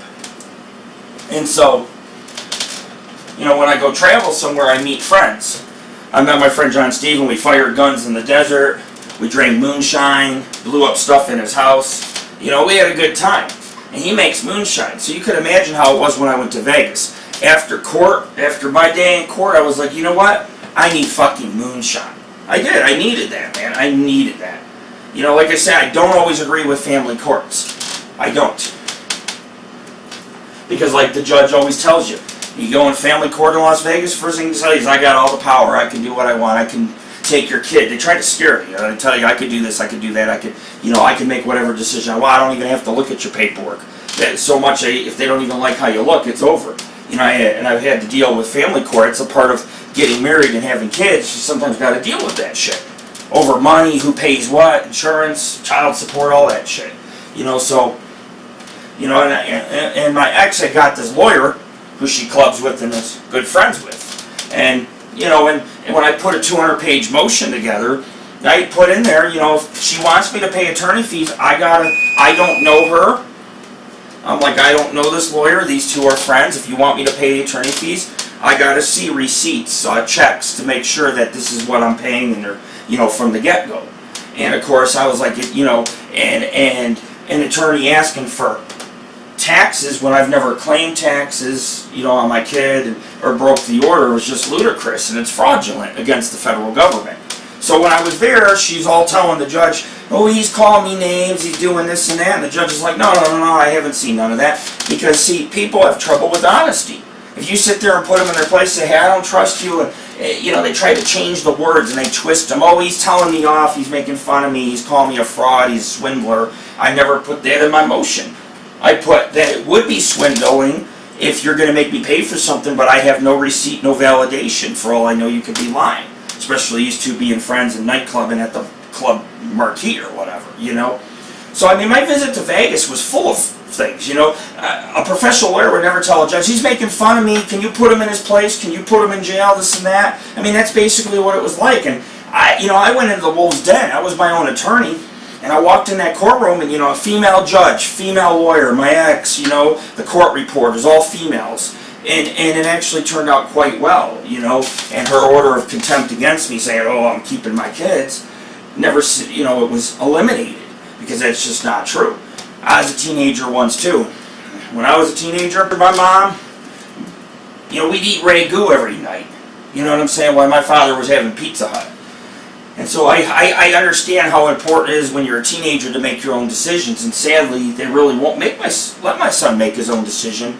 And of course, the person, my ex, wanted to take that away from him, even though she hadn't seen him in 5 years, and he has his own little life and girlfriend and getting a job and stuff. So that was the whole gist of things. And so that's why I haven't been doing my radio show. That's why I haven't been really online very much, because I've had to be my own attorney, which takes up hours every week and hours, and thank God it's done. But I was in Vegas, and boy, I had to drink moonshine. Then I went out to TGI Fridays and got like the ultimate fucking Long Island iced tea, and then you get this appetizer, that appetizer, or a nice Italian fish dinner, where there's like shrimp in it and linguine and all that good stuff. So, I like to eat good, I like to drink good, I like to cook good for you guys. And I like you to be able to utilize these episodes. Now, what we're going to do here is I'm going to make stuffing, okay? Now, I'm not going to make the stuffing homemade, because I don't want this video to go on for 3 hours. I know some of you would watch my show for 3 hours. But all you need is some instant stuffing, and I'm going to show you why. Okay, you don't need anything fancy. You just need instant stuffing. Okay, this is mainly for flavor. Of course, I can't find my stuff. I have so much food stocked up like it's the fucking apocalypse.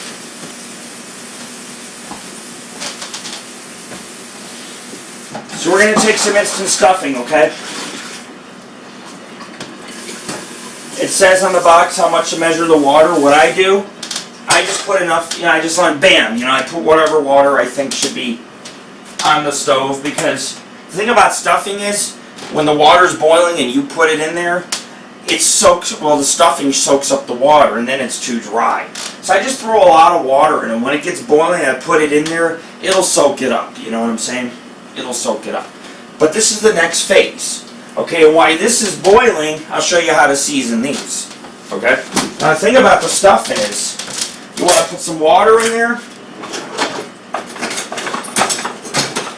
and you want to put some butter in there.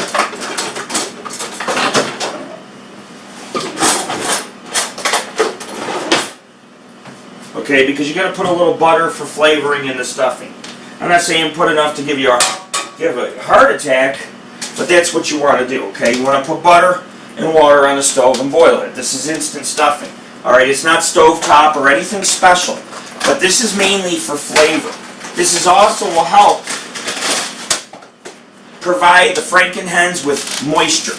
Because what we're going to do is we're going to take the stuffing and we're going to stuff these Franken Hens.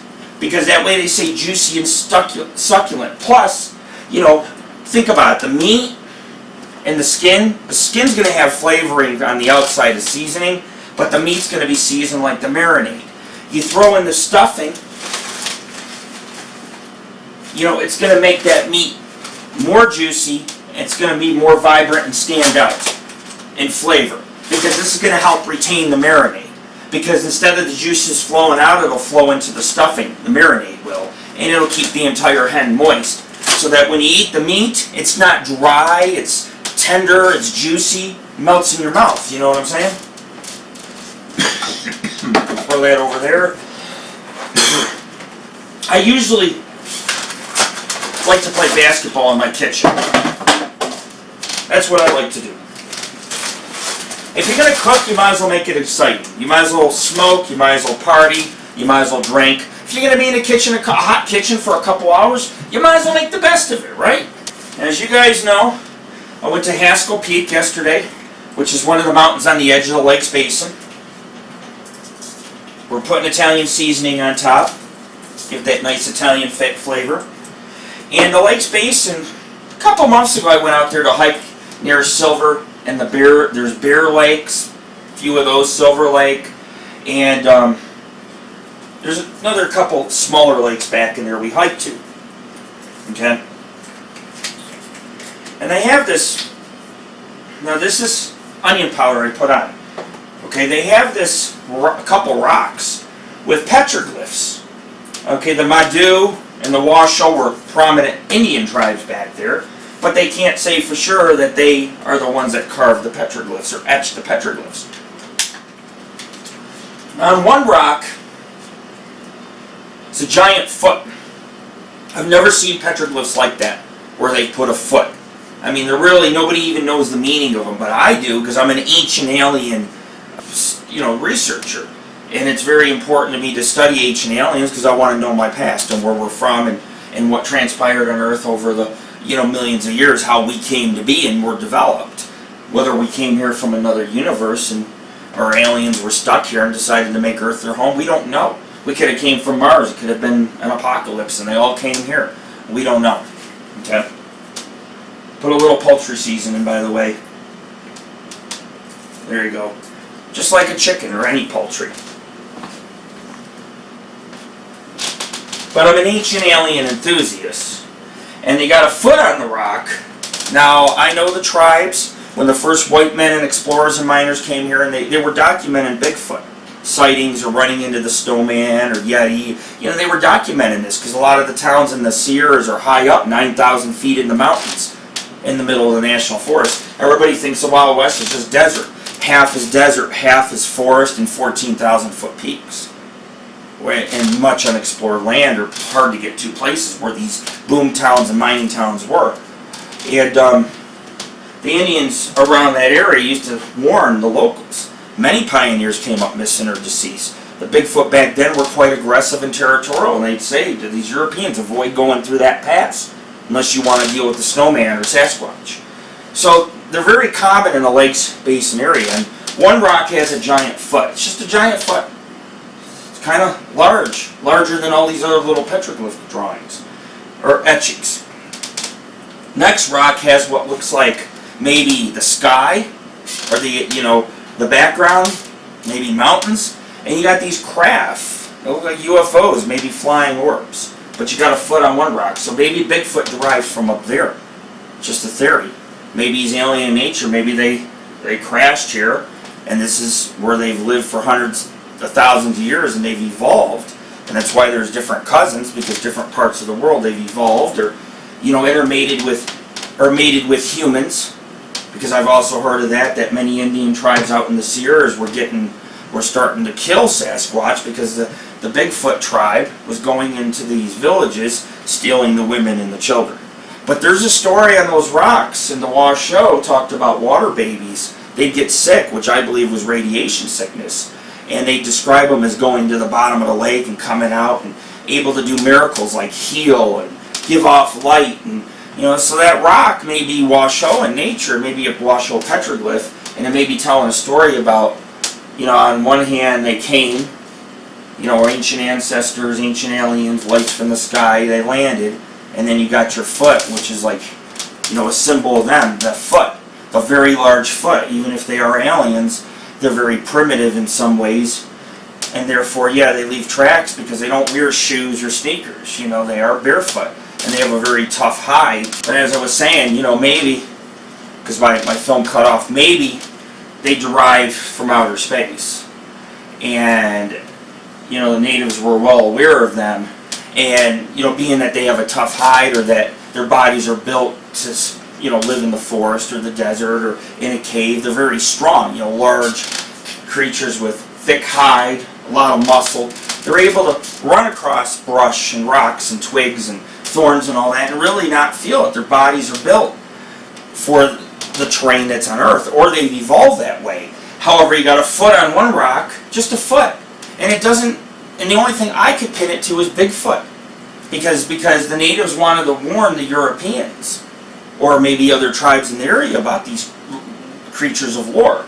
You got a foot, and then you got what looks like orbs, or maybe what the Washoe referred to as water babies, which I think was an ancient alien race that they interacted with. And some of the natives had gotten sick getting too close to the water babies, because they didn't call them UFOs. Call them water babies as they came out of the water from around these local lakes in the Sierras and Bowman Lake and Lake Tahoe. And I had put two and two with water babies when one day out of Lake Tahoe a mothership rose up and it broke apart and some pieces went off to space.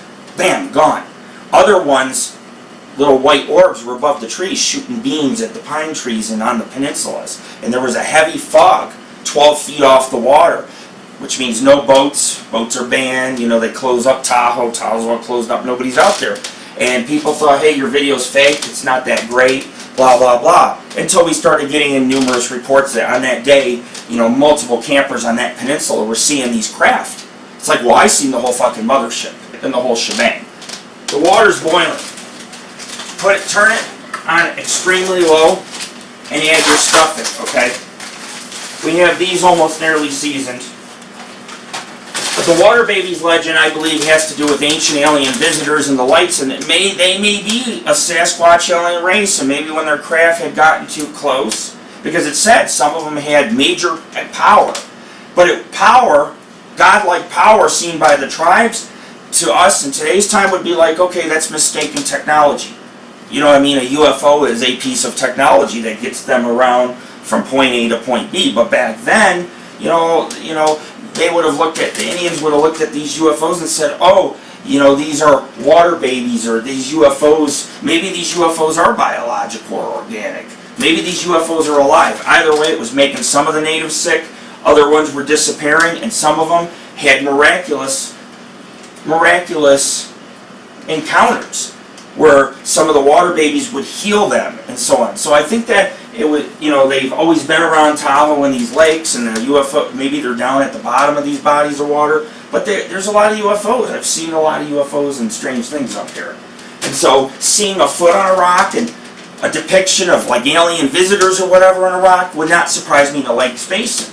And so when I was up at Haskell Peak, which is along near the Lakes Basin. We had to take into consideration there's a lot of Bigfoot sightings in that area. There's a lot of lakes, bodies of water.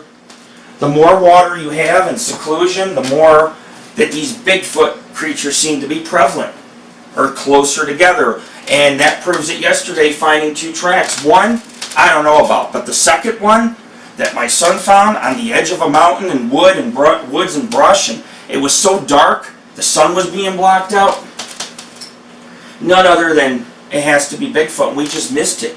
It probably was running. When we came down the hillside, it was probably hiding in the woods. And it fucking booked it. It made 1 track, and then 20 feet later, all the brush, the green brush, was down. Like it went between these 2 dead tree limbs. They were real small, and just sticking up out of the ground, dying. It looked like something out of Blair Witch, but in between, there was some fresh green plants, and they were all trampled on like it went between, and then just hid up in some thick brush, which we couldn't get to. It was probably watching us. But there was toes on it. It was 14 inches, and it was just one, and if it was a human being, there would be more than one. You would see clumsiness. It's almost like it stepped down on 1 foot and fucking leaped 20 feet. Maybe up to the trees and fucking was hanging on and fucking going along. They don't like to leave tracks, but they're up there, and they do live in the high Sierras, these creatures. And so seeing petroglyphs like that, and so we've been working with the area, Sierra Buttes, Haskell Peak, Eureka Peak. Now I'm putting water in here because, like I told you, the stuffing soaks it up. You're going to want to stir it real good. Like I said, you may have to add water because it does boil and evaporate. We're going to put it on about a 2 or 3, which is medium, get it heated up since we added some water. Not too hot, but we want it to thicken a little. It's almost thickening. Okay, so this is going to be a really good meal. Alright, this is going to be a really good meal. We're going to have these Franken Hens. I'm going to make a stir fry. We have this, we're going to have this extra stuffing, which is going to also go on the side. Because we can also have it as a side dish, or you can eat it, stuffing inside the game hen. If you don't cook these Franken Hens good enough, do not eat the stuffing inside. Because like I say, sometimes if the stuffing doesn't cook fully, it won't cook out anything like, for example, salmonella that's found in chicken, or turkey. You want to make sure you don't get salmonella even when you stuff your turkey. You got to make sure that it's so many degrees. Temperature take up, I'd say temperature of these Franken Hens will have to be around 165 before you pull it out. Other people say 180. So, maybe I'll go 170, kind of in between the two, as long as the juices run clear. If you poke at it or you cut at it and it doesn't run clear and there's still blood in it, it's not good to eat that. You don't want salmonella. Nobody wants food poisoning. But I guarantee, when this is all said and done, we'll have a nice stir fry, the stuffing, nice little Franken Hen. It's going to be a damn fine day. Okay, you finish it off with some garlic salt and garlic pepper. Remember, use lots of garlic. Of course, a little salt. This is the skin, if you want to eat the skin. It's not going to season the meat. Okay, what seasons the meat is the marinade or whatever I decide to stuff the Franken Hen with. But by putting the stuffing in here, we're putting in these Franken Hens, we're giving it life. You know what I mean? We're putting innards inside our game hens here. Innards. Lastly, roasted garlic and herb. This is just a blend of herbs and garlic. You can buy any roasted garlic and herb just about any grocery store. And give that a nice gentle seasoning on top. Now we have everything seasoned. Okay, we're good. We're really good to go. You can also cook a side dish of rice if you're not, some people don't like stuffing on the side, or some people are not huge on vegetables, so you might be like, hey, I just like rice, However you want to do it, you can do it. This is what they look like. Don't they look yummy? They look good enough to eat now, don't they? And so the Lakes Basin does interest me. Because, I've been hiking there the last few months, and I've seen a lot of weird shit. And I've heard a lot of weird shit. And we found that track that just signifies everything, in my opinion, that something's out roaming those woods. It may be a wild human being, but I still won't want to encounter him. A wild human being might fucking decide to eat me. I don't know. Kill me, break my neck, fall from a tree, It's very dangerous. We see shit like this in the woods. Hermit camps, dens where something's been eating the local animals or living in there, you know, and big ass tracks on the sides of mountains up in the Sierras, and we're going every couple weeks in the warmer months before winter, and we're finding this shit. We're hearing the vocalizations. They're up there, man. Okay, so we got the stuffing. We have the stuffing cooking. Now I'm just teaching you, once we get these in the oven, we'll go to the third or fourth segment of the show. I mean, I do this cooking show in segments because obviously you have to have time for it to marinate, time for it to cook, and all that good stuff. Have you guys ever picked up a hooker? You ever pick up a hooker? Let's say you're in Las Vegas, you pick up a hooker. You know, she's standing at the corner, she's waving. Or sometimes like when you're at a stoplight and they get in your car. And then you get really pissed because you don't want this bitch in your car. But you know, you stopped at a light because you can't break the law. If you go through the light, you go through the stop sign, a cop sees it. Oh man, you might get points, might lose your driver's license. But you know, you go, when I was in Buffalo, not growing up, but back in my 20s, I had a group of friends who used to play hockey, but we cut through downtown. And at the time, my friends were having hookers fucking get in their cars. I'm like, man, I can't even stop at a stoplight. It was getting that bad in Buffalo, you know? And so one time, I had this hooker get in my car.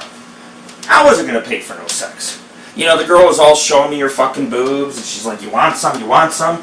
And I'm thinking, this girl is fucking nasty. But you can't push her out of the car, because, you know, if you push a hooker out of the car, like you got in my car, or just like if a person breaks in your house, you can't shoot and kill them, you know? So you don't know, you're like, get the fuck out of my car. The girl wasn't going through my glove box looking for candy, you know, which is obviously ecstasy or crack. She's like, I want some candy, I want some candy. The girl's showing me her tits, she's like, pay me, I'm a good ride, this and that. You know? And of course, I couldn't get this girl out of my fucking car. You know what I mean? Basically, I'm joyriding around with this hooker. I'm trying to get rid of this hooker. She won't fucking leave. You know what I mean? You don't want no hooker in your fucking car, somebody you don't know, you just get out of it. So I could push her out, you know what I'm saying? And she's like, what's your fantasy?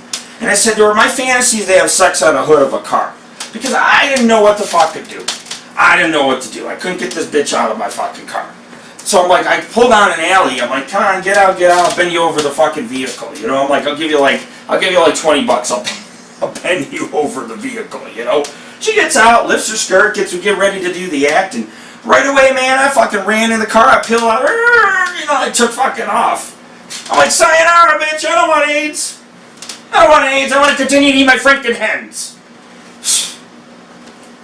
No, but with all joking aside, the stuffing seems to be thickened up and done, and what we're going to do, okay, is we're going to stuff. We're going to go ahead and we're going to stuff these hens. It's not the only thing we're going to stuff it with. You have to think, okay, when you got Frankenstein sitting on a table, you know, you got to put body parts together, you got to give them a heart, you got to give them lungs to breathe. I, Frankenstein or whatever, that was a good fucking movie. But, you know, you got to make your Frankenstein, right? Well, these are Franken Hens, so we're going to give it some innards, give it a little life. We're going to put some stuff in the cavity, you know, some guts. You know, stuffing's like the guts. You know, you have herbs and you have these breadcrumbs and all these other little green things and whatever. So, you know, we're going to give it some guts. You know what I'm saying? It's going to have some guts before it goes in the oven. We took out the bad guts. Now I'm going to put the good guts in there. And so we're going to go ahead and we're going to stuff it. Now, you don't want to taint the spoon, because when you put the spoon and put it back, you're tainting the whole stuffing. And we're not going to use all the stuffing. So here's what we're going to do. Okay? We're going to get a separate bowl to put some stuff in it. That way we're not tainting nothing. See, I'm a very clean cook. I don't want anyone getting sick off the food, and so that's why we do this. Put about half a bowl, alright? That way if you're not tainting anything. Spread open the hole, okay? Spread eagle the legs.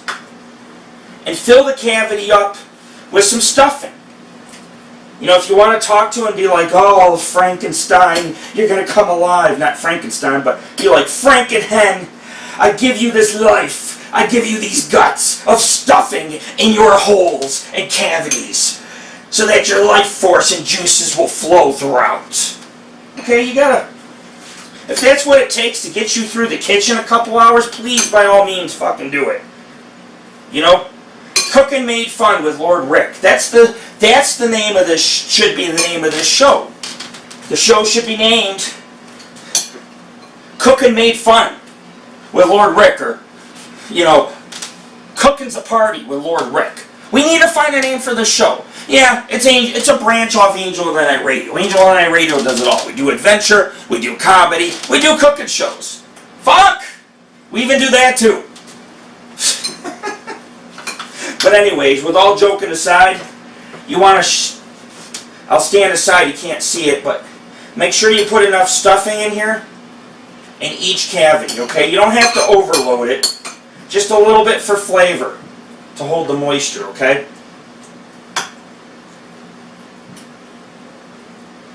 And so now we have stuffing in the cavity. The rest of the stuffing is going to go as a side dish tonight, okay? This is mainly for flavor. You don't have to eat the stuffing inside. You can. I will cook it thoroughly. It'll have a nice taste because it'll be cooking within. But I only put about 2-3 spoonfuls in each Franken hen. You know, because I still have to stuff it with something else, which is the secret. I'm going to show you the secret, okay? So we have our stuffing done. Later on, what I'll do is I'll put it on warm 5 minutes before it's time to eat, so the stuffing's not ice cold. Because it's going to take these Franken hens are going to have to bake for about an hour, 15 minutes. And then I'm going to have to zap them with electricity and bring them to fucking life, okay? I guarantee I will say it's alive tonight. I guarantee. So we have everything stuffed. And what we're going to do is go on to the final stage. Nothing complicated here, folks. But just follow everything that I do accordingly, and your food's going to come out dynamite. And you know, you may have to spend a little extra for seasonings and shit, but your food will be flavorful. And if you have somebody important over, like a loved one or whatever, you know, you can actually use my videos, and you can cook some good stuff with them. You know, you can make this kind of stuff, and people will think you're an expert chef. They really will. And I'm not saying we're not expert chefs. We're all chefs in the making, right? It took me many years to learn how to cook. It wasn't overnight, or how to be a good cook and make sure my stuff's not dry and everything's moist. But you're going to cut up a purple sweet onion. Here's a purple sweet onion. It's very sweet, nice smell. It's not going to make me cry. You know what I'm saying? I know they use onions on these paranormal shows to scare people. The producer hides in the closet and they're like, and the actors, the ghost hunters are like, this is not going to get me scared. You know what I'm saying? So they do the old onion in the fucking pocket. That's why they wear pocket fucking, you know, the nerdy pocket fucking shirts. That way you can slip an onion in there. So when you're like, you're looking down, you're like, oh, there's a ghost. And you're actually fucking sniffing that goddamn onion and crying like you're scared. Not cool. Okay. We're going to cut the onion.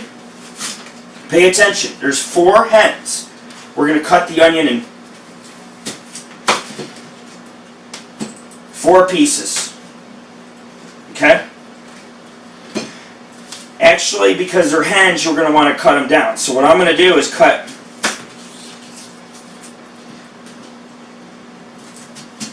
them down just a little more. Okay? Now pay attention. Okay? The onion. The onion is the heart. Okay? These are Franken hens. Okay? We just put the guts in. Just put the guts, the innards in, and now we're going to give this fucker a heart. This is the heart. We're pretending. Remember, this is pretending. I'm like a little kid in a fucking dollhouse. Let's pretend Barbie and Ken are having sex. Okay. When I was a kid, I was like, Ken's got a heart on. My mom's like, where the fuck did you learn that? I was like 5 years old. I had a Ken doll, and I used to strip him fucking nude. And, you know, my sister would fucking strip off Barbie's clothes, and I'd be like, Ken would be chasing Barbie around. Ken's got a heart on. Ken's got a heart on. I didn't know what a hard-on meant back at that age. I knew what a hard-on meant when I got on my stepfather's fucking penthouse collection in Hustler. I one time looked at so much fucking poo-tang in a goddamn fucking dirty magazine. I was 5 years old. I was like this for days. Because I seen hairy pussy, and this pussy, and pudgy pussy, and fat girl pussy, and all kinds of pussy. And I didn't know what to fucking do. I was like throwing up, dude. Because I got sick of looking at pussy when I was 5 or 6 years old. Because they had a bar with like boxes of magazines. And you know, I was playing Army boy behind the bar. And one time I went to play Army and I didn't come back from the fucking mission. It's like, oh, where's fucking little Ricky? Where's little Ricky? He's not back from the war yet. No, I'm on fucking military leave behind the fucking bar looking at fucking Putang and magazines at 5 years old and fucking like, it took me like months to fucking recover. I looked at so much dick and fucking pussy, I was like, you know what I'm saying? Now I do things a little more simple. Now I'm the one doing the stuffing and the Franken Hens. And we're going to stuff an onion apiece in the cavity. That's why you don't want to put too much stuffing in. Okay? Here's number 2. Sweet onion. It gives a nice sweet taste.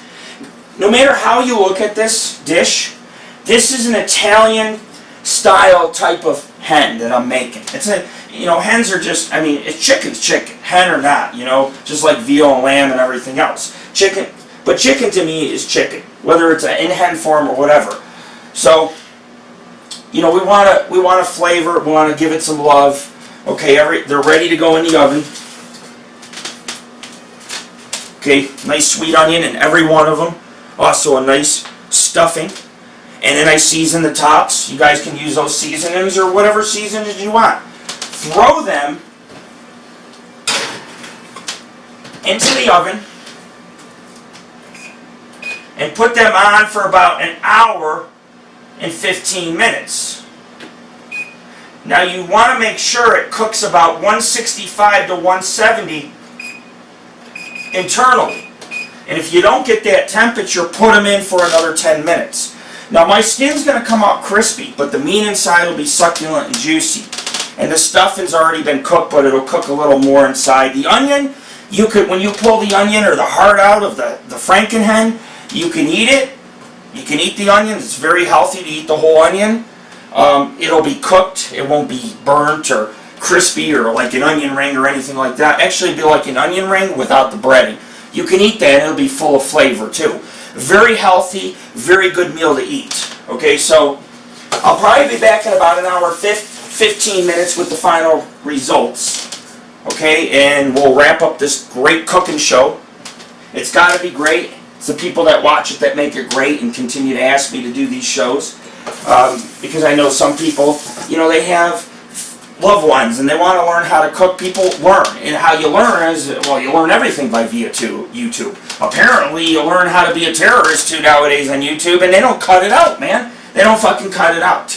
So instead of, you know, make war, how about we just make some Franken Hens and make some peace? And that's what we're going to do.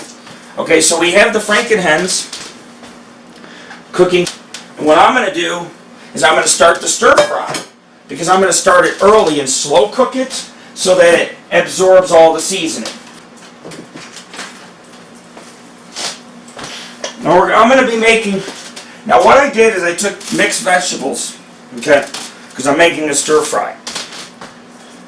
What we have here, string beans, green beans, pea pods. We also have, look at this, red peppers, carrot sticks, or carrots, and broccoli, okay? Now this will all shrink down. It's just, you know, it's got to cook and caramelize. And so we're going to go ahead and turn this on. Now it's got to cook for an hour, the stir fry. So we don't want to burn it, we don't want to overcook it, we want to slow cook it. And what you're going to do, okay, it's not going to kill you. Trust me when I say this, follow my directions. A lot of people criticize me for using butter, like that's not healthy. But here's the thing, your body can handle a certain amount of butter and fats and oils. But if you go to a fast food, there are ingredients that are more harmful than, let's say, coming home and cooking with some olive oil and butter. You know, thing is, you also got to keep in mind when you eat a meal like this, yeah, it's healthy for you, but it's more healthy when you climb mountains and look for Sasquatch, which we did this weekend. We climbed Haskell Peak to the top, 8,100 feet. What a fucking view. What a view. It puts it in perspective as to why Bigfoot's out there. Put a couple scoops. Okay, it's just for cooking. A lot of it will evaporate. Okay, so throw a couple scoops in of butter for flavor. Oil. You want to douse it with oil. Okay? Now I season everything. I can't stand food that's not seasoned. You know, you go to a friend's house, and they're like, we're going to have this big Thanksgiving dinner. And then you get there, they have corn and vegetables, and it's just like they took the can of corn with the water and threw it in. You know, water and everything from the can, and they're like, here you go. No salt, no garlic in there, no seasoning. Put some salt in, okay? You want flavor. Garlic salt, regular salt, garlic pepper, Italian seasonings, okay? Black pepper, onion powder. Take some pride in your fucking food when you're cooking.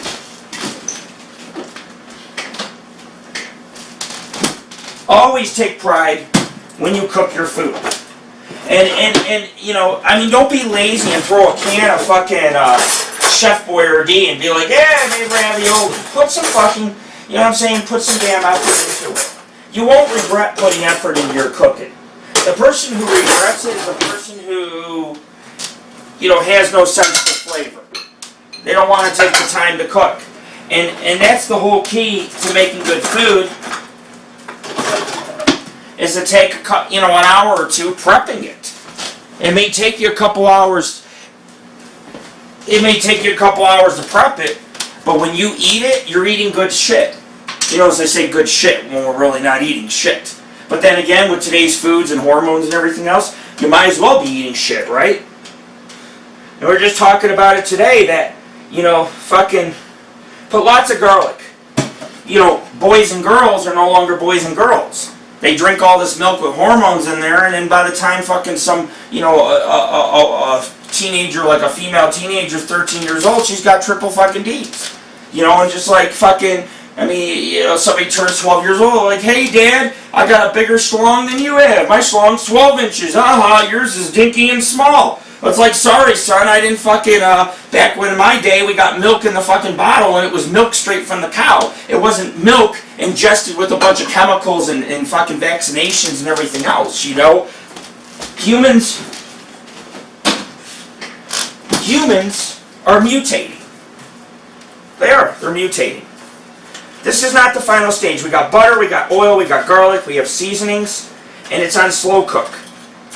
When it gets 20 minutes before the hens are done, I'll turn it up a little, so that way it caramelizes. Our last stage, before I come back in about an hour and 10 minutes, about an hour, we're going to cut up the onions, because we don't want to waste nothing. I couldn't use all the onions inside the Franken Hens, you know what I mean? Unless I like tie two of the Franken Hens together and make one giant cavity, and I just, you know, but then you might as well just buy a roaster chicken at that point.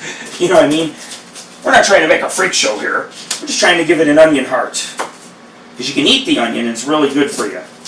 Like, this is a meal that if you're sick or you need energy looking for Bigfoot, this will give it to you.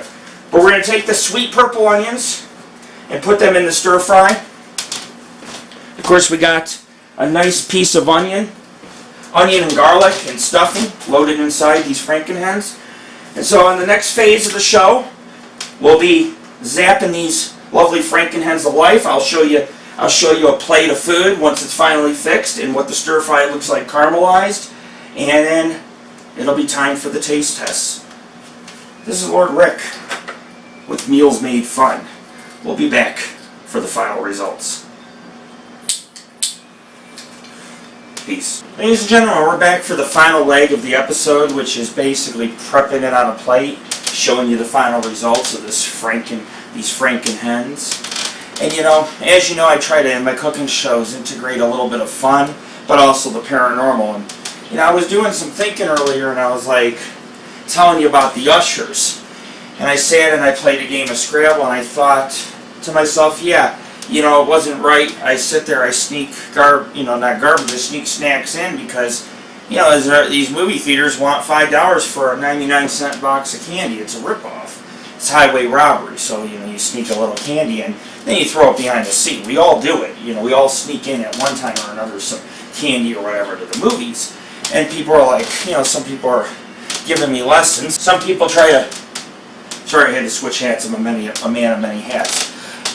But I'm sitting there thinking, let's take these first off out of the oven. while I'm talking. That way I'm productive as well. I'm sitting there thinking, what do I contribute to the ushers? You know, because they're like, oh, they got to clean up your candy. That's why you shouldn't bring snacks and food. I'm sitting there thinking to myself, why shouldn't I bring candy and food and throw it behind the seat?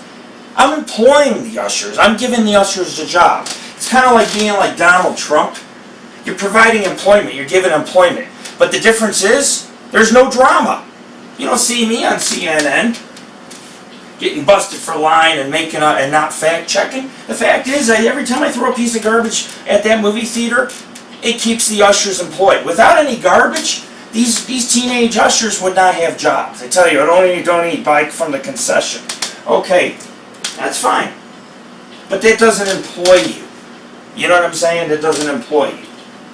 But today I had 6 ushers following me around in the movie theater. I know they were on to me. Must have been that, like I said, that 10-inch package, you know, the can shoved up my ass and the 10-inch package, a bottle of water in the front. They're probably like, that guy looks suspicious, a little baggy in the crotch area. So we're going to take out our Franken Hens. They're nice and brown, the skin's crispy for eating. Okay. Now the Franken Hens are sizzling. And what we're going to do, I'll show you what you do here. Okay, then I pulled them out of the oven. Here I am talking about giving ushers jobs and Donald Trump and everything else. You know, like I said, he employs people, there's drama. I employ people, there is no drama. They just pick up a little candy wrapper and they throw it away and there they go. You know, there's an hour worth of pay. I'm doing a good service. I'm doing a good deed. You know, everything works hand in hand. You know what I'm saying? I mean, seriously. You go in a cemetery, you pick up, good things will happen. You'll have good karma. You pick up some garbage or you fix a cross, that's good karma. You know, so you go to a movie theater, always bring your own snacks, throw it behind the seat. You're employing some teenager who might have a date with a hot girl the next day. You know? Serious, think about it.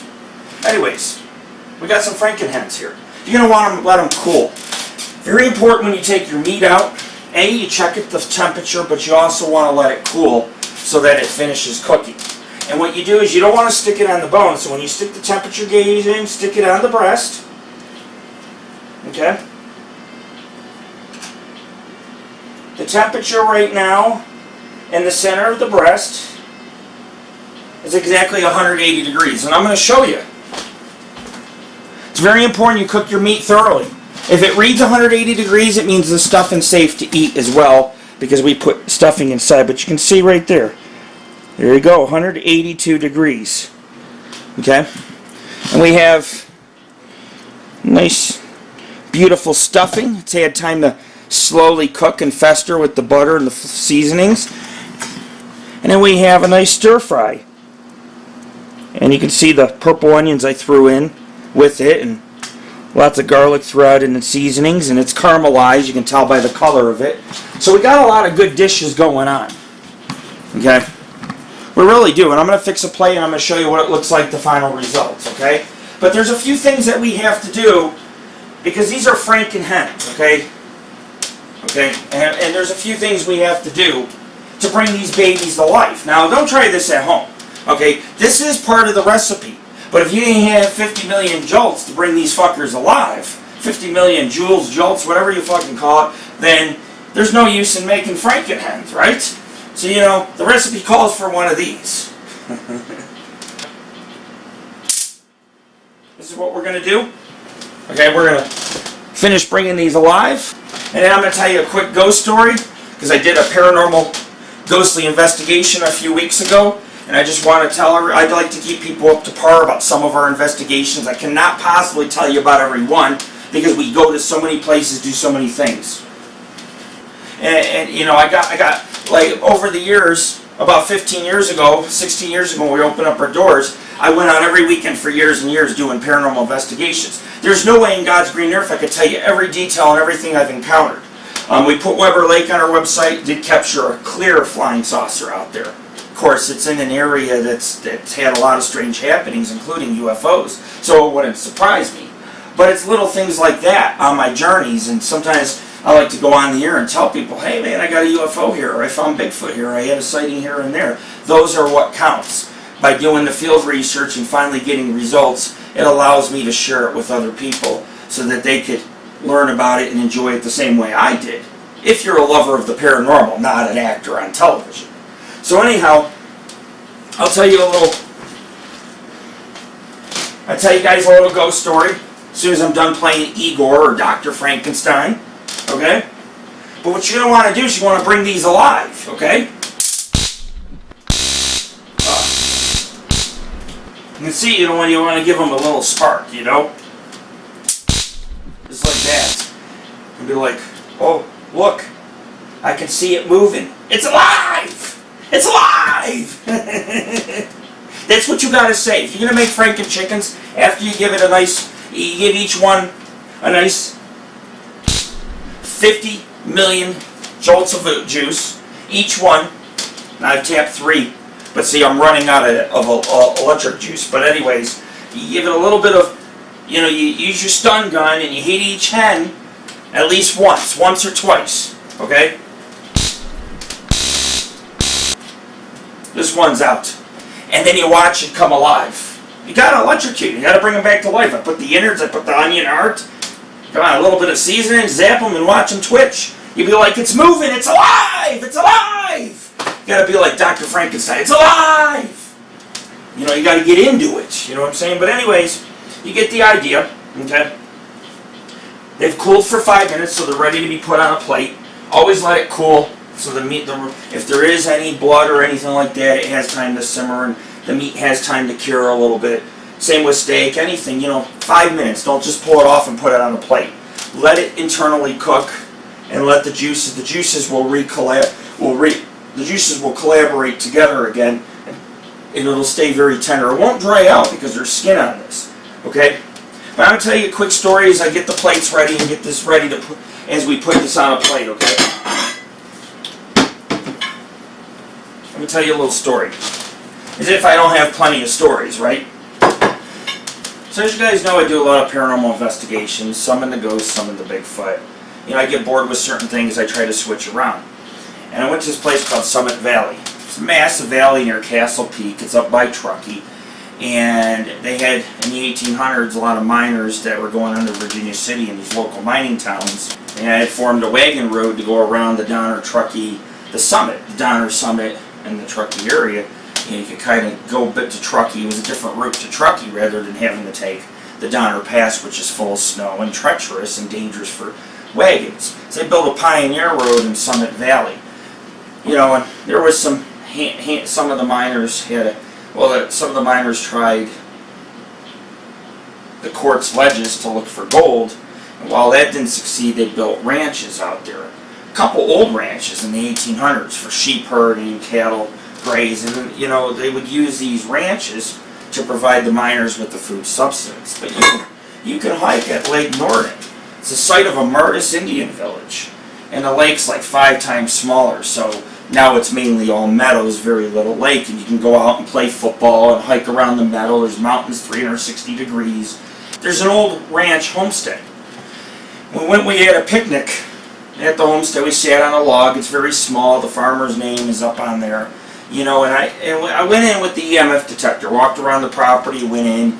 Electromagnetic frequencies are, when you get high readouts, when you're not near any power source, such as, for example, a microwave, when you get them, some people feel, paranormal investigators feel that when you get high amounts or high readings, that means there's some ionization taking place or a ghost nearby.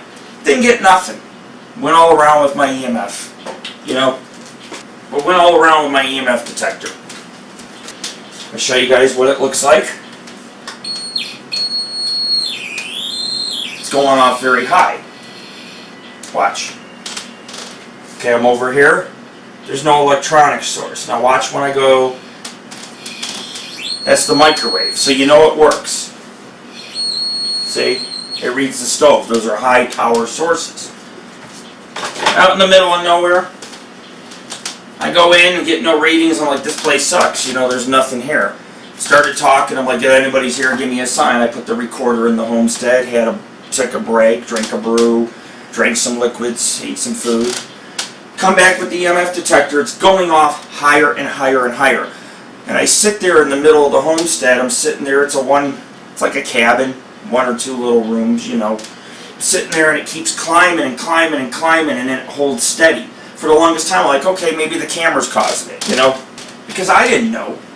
You know, things like cameras and cell phones can cause an EMF detector to spike. But the readings got higher and higher as I spent more time in the cabin just holding it back and forth, doing what I normally do, which is ghost bust. A good Ghostbuster's thorough, and we'll take multiple readings and try different things till something works. Well, it starts going off, you know. I shut off my camera and told Tammy, I'm like, film me. You know, stand back away. Because if my camera's causing it up close, if I shut off my camera, it shouldn't go off, or the readings should get lower. Well, she started filming me from a distance, and it kept going up and up and up and up. And eventually, all power sources were shut off, no cameras or nothing, and it just kept climbing and holding steady at like 7 or 8 at times in Summit Valley. And there's, you know, if you hike all around the valley, you'll find a couple little homesteads. They're good for investigating ghosts. Most of the ranchers died on that land. Some died horrible deaths due to the elements and avalanches, and you know, just life of a pioneer was very difficult when they passed through that valley. To get to Truckee, to cross the Sierra Nevadas, thousands of pioneers and miners in the 1800s, tens of thousands, passed through the Royal Gorge and all that. All those wonderful sites like Haskell Peak and these meadows, because they had creeks, water, food, you know, they could water down the horses, they could hunt along this immigrant trail which goes through this valley, and we found a homestead. My son tried a hand at EMF activity, didn't get nothing. He's like, Dad, there's nothing in here, it must have moved on. He goes to the corner of the cabin and points upward. You know, there's nothing out, it's just meadow out front and woods behind. And it starts going off in the corner, like almost like the ghost was up in the corner, hiding against the corner like this. It was real creepy. And he would just hold it there and then move it away, and it'd go off. When he hold it there, move it away, it'd go, there'd be hardly any EMF. And I do believe a lot of the pioneer sites we do out west here are haunted. And we work with them. Some ghost towns are more haunted. And as I was saying earlier, I went to the ghost town of Jumbo. It's north of Winnemucca. It's up by the Oregon-Idaho border. It's kind of like in between the two, but more towards Oregon, you know. Jumbo's, you can actually see Oregon just like 20 miles away from the mountains. But I went there, real creepy ghost town. There's 8, 9, 10 abandoned cabins, a mill, a couple mills, a mining office. It's a real creepy place. Thousands of feet up above the high desert. You know, this massive expanse and valley.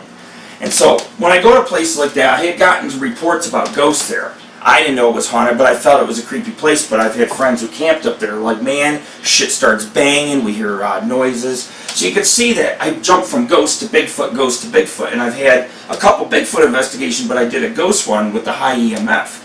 That cabin had to be haunted, man. And there's just no explanation for what happened when we were there. So you can see how we transitioned. But I went to Jumbo, and so I bought this on the way back from Jumbo because the road was really bad. We drove along cliffs. There was a storm that came in, which is very rare, but in the winter or cooler months, we do get some storms in Nevada with drop a lot of snow and rain. And we conquered 2-3 winter storms this year out near Tonopah and Belmont and all credible ghost towns that are haunted. And so we had a lot to be thankful for. And after I left Jumbo, within area 420 and Winnemucca was about to close, I ran in and I bought this for like $30. It was like, you know, as a peace prize, peace offer, and for like, oh, we just survived Jumbo. Because it is Jumbo, alright. It's a fucking Jumbo grade up the mountains to get there along cliffs. And the roads washed out by seasonal creeks and mud. And, you know, you can get stuck, roll the vehicle, whatever. Bad things can happen real quick. And we're going to have Jumbo up on our site. But we're about a year behind. We got about 100 expeditions at them, about a year behind. It's just me running the show, just like AngelOfThyNight Radio. So anyways, after I zapped the chicken, as you can see, give it a little life, I see it moving. It's alive, like Frankenstein, you know. And we're ready to boom, you know, we're ready to eat here. And of course, you don't have to zap your hens. Okay, I just want to zap them. They're Franken Hens, you know what I mean? You got to have a little electricity involved. That's 50 million. You just put it up to the hen. I don't have enough juice to do them all, but you put it up to the hen and you zap it, and you'll watch it twitch. And that's why we call them Franken Hens, because they start twitching. I mean, they're sizzling, they're twitching in the pan. When you zap them, the fucking legs start going and stuff. I like my food alive, what can I say? So let's put it on the plate. It is time to eat. Temperature's at 180. It's cooled down enough to eat. And what we're going to do, I'm going to fix a plate, show you the final results. Okay? This is a great meal before you go on a big paranormal investigation looking for Bigfoot or old pioneer ghost or whatever the case is. We get good stuff. We've gone from ghosts to UFOs to Bigfoot in a few weeks, and we've produced results in every area. Every area. This is not like the TV shows. You actually have to get up off your ass and hike through streams and over hills and ridges and mountains, and and we just climbed Haskell Peak, so why not award ourselves with this beautiful, healthy meal? So what I did is you put the whole hen on a plate. I'm not going to cut it up or do anything fancy. If they want to eat the stuffing and the onion inside, they can scoop it out with a fork or spoon. It doesn't matter. It's mainly for flavoring, but it does taste good to eat the onion inside. Okay, nice pile of stuffing. We're going to throw some fruit. We got to keep things healthy. We can't just use butters and oils, and I mean, for the most part, the meal is very healthy. But if you want to add a nice little dessert, what you do, okay, put a nice piece of cantaloupe. It could be any fruit, mixed fruit, grapes. Put a little fruit with your dinner. Okay, this is a healthy meal. We got ourselves stuffing, a Franken hen full of seasoning, the skin is crispy, and then a piece of cantaloupe. And then our final result is we want to throw some stir-fried vegetables on top. You got to have some vegetables to go with your meats. Always have vegetables. If I make a little mess and spill a little, you know why. But a stir fry is a wonderful thing. And you can see the purple onions, they add sweetness. Because you want your vegetables to taste good. You want your kids to eat it. But if it has no flavor, and they won't eat it, like I told you in the last episode.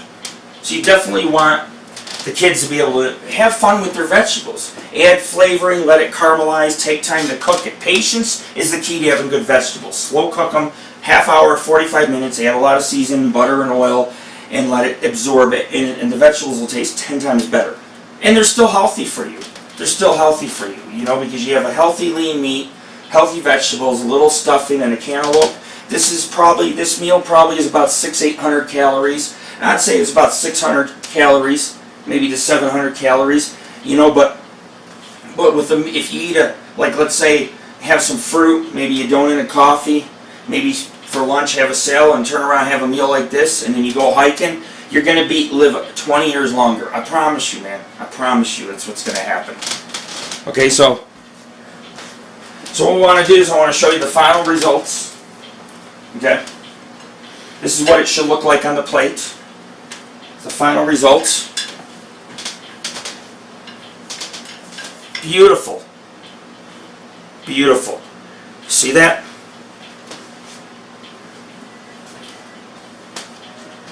You got your stuffing. It's very hot still. That's why I let it cool. But you got your stir fry. Nice side of stuffing, your cantaloupe, and then a beautiful hen. And what you can do is take a knife and a fork.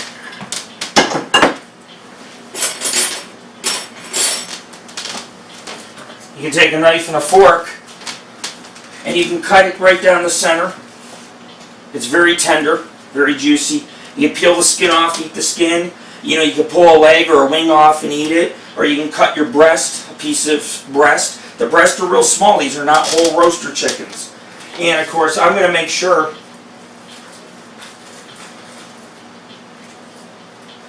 I let you know how the meat is. It's important to try a little of everything before it hits the plate if you're trying to be a chef. So what we'll do is I got a piece of skin. Nice piece of skin, nice piece of tender meat. And I'll let you know how juicy it is and how good it is. This meat should pick apart when you pull it. It's falling off the fork. Fabuloso. Nice Italian flavor. You can taste it throughout the meat. Skin, a nice sweet taste. Purple onion helps with that. It's alive. It's fucking alive. It's alive in my stomach and mouth. That's how you should feel after you eat this. You should feel alive. So that's about it, folks. I want to thank you for watching. Meals Made Easy with Lord Rick. This is Angel of the Night Radio. Once again, this is Angel of the Night Radio. Oh shit! Wrong show. This is not extraterrestrial pulled chicken. I got the wrong costume for the wrong show. Damn it! I should have put on the Frankenstein mask. I guess I don't need to. After hiking, I probably look like fucking Frankenstein after climbing Haskell Peak. But anyways, there's no blood. You can check near the bone. It's not pink. I'll show you. There's a piece of exposed white meat.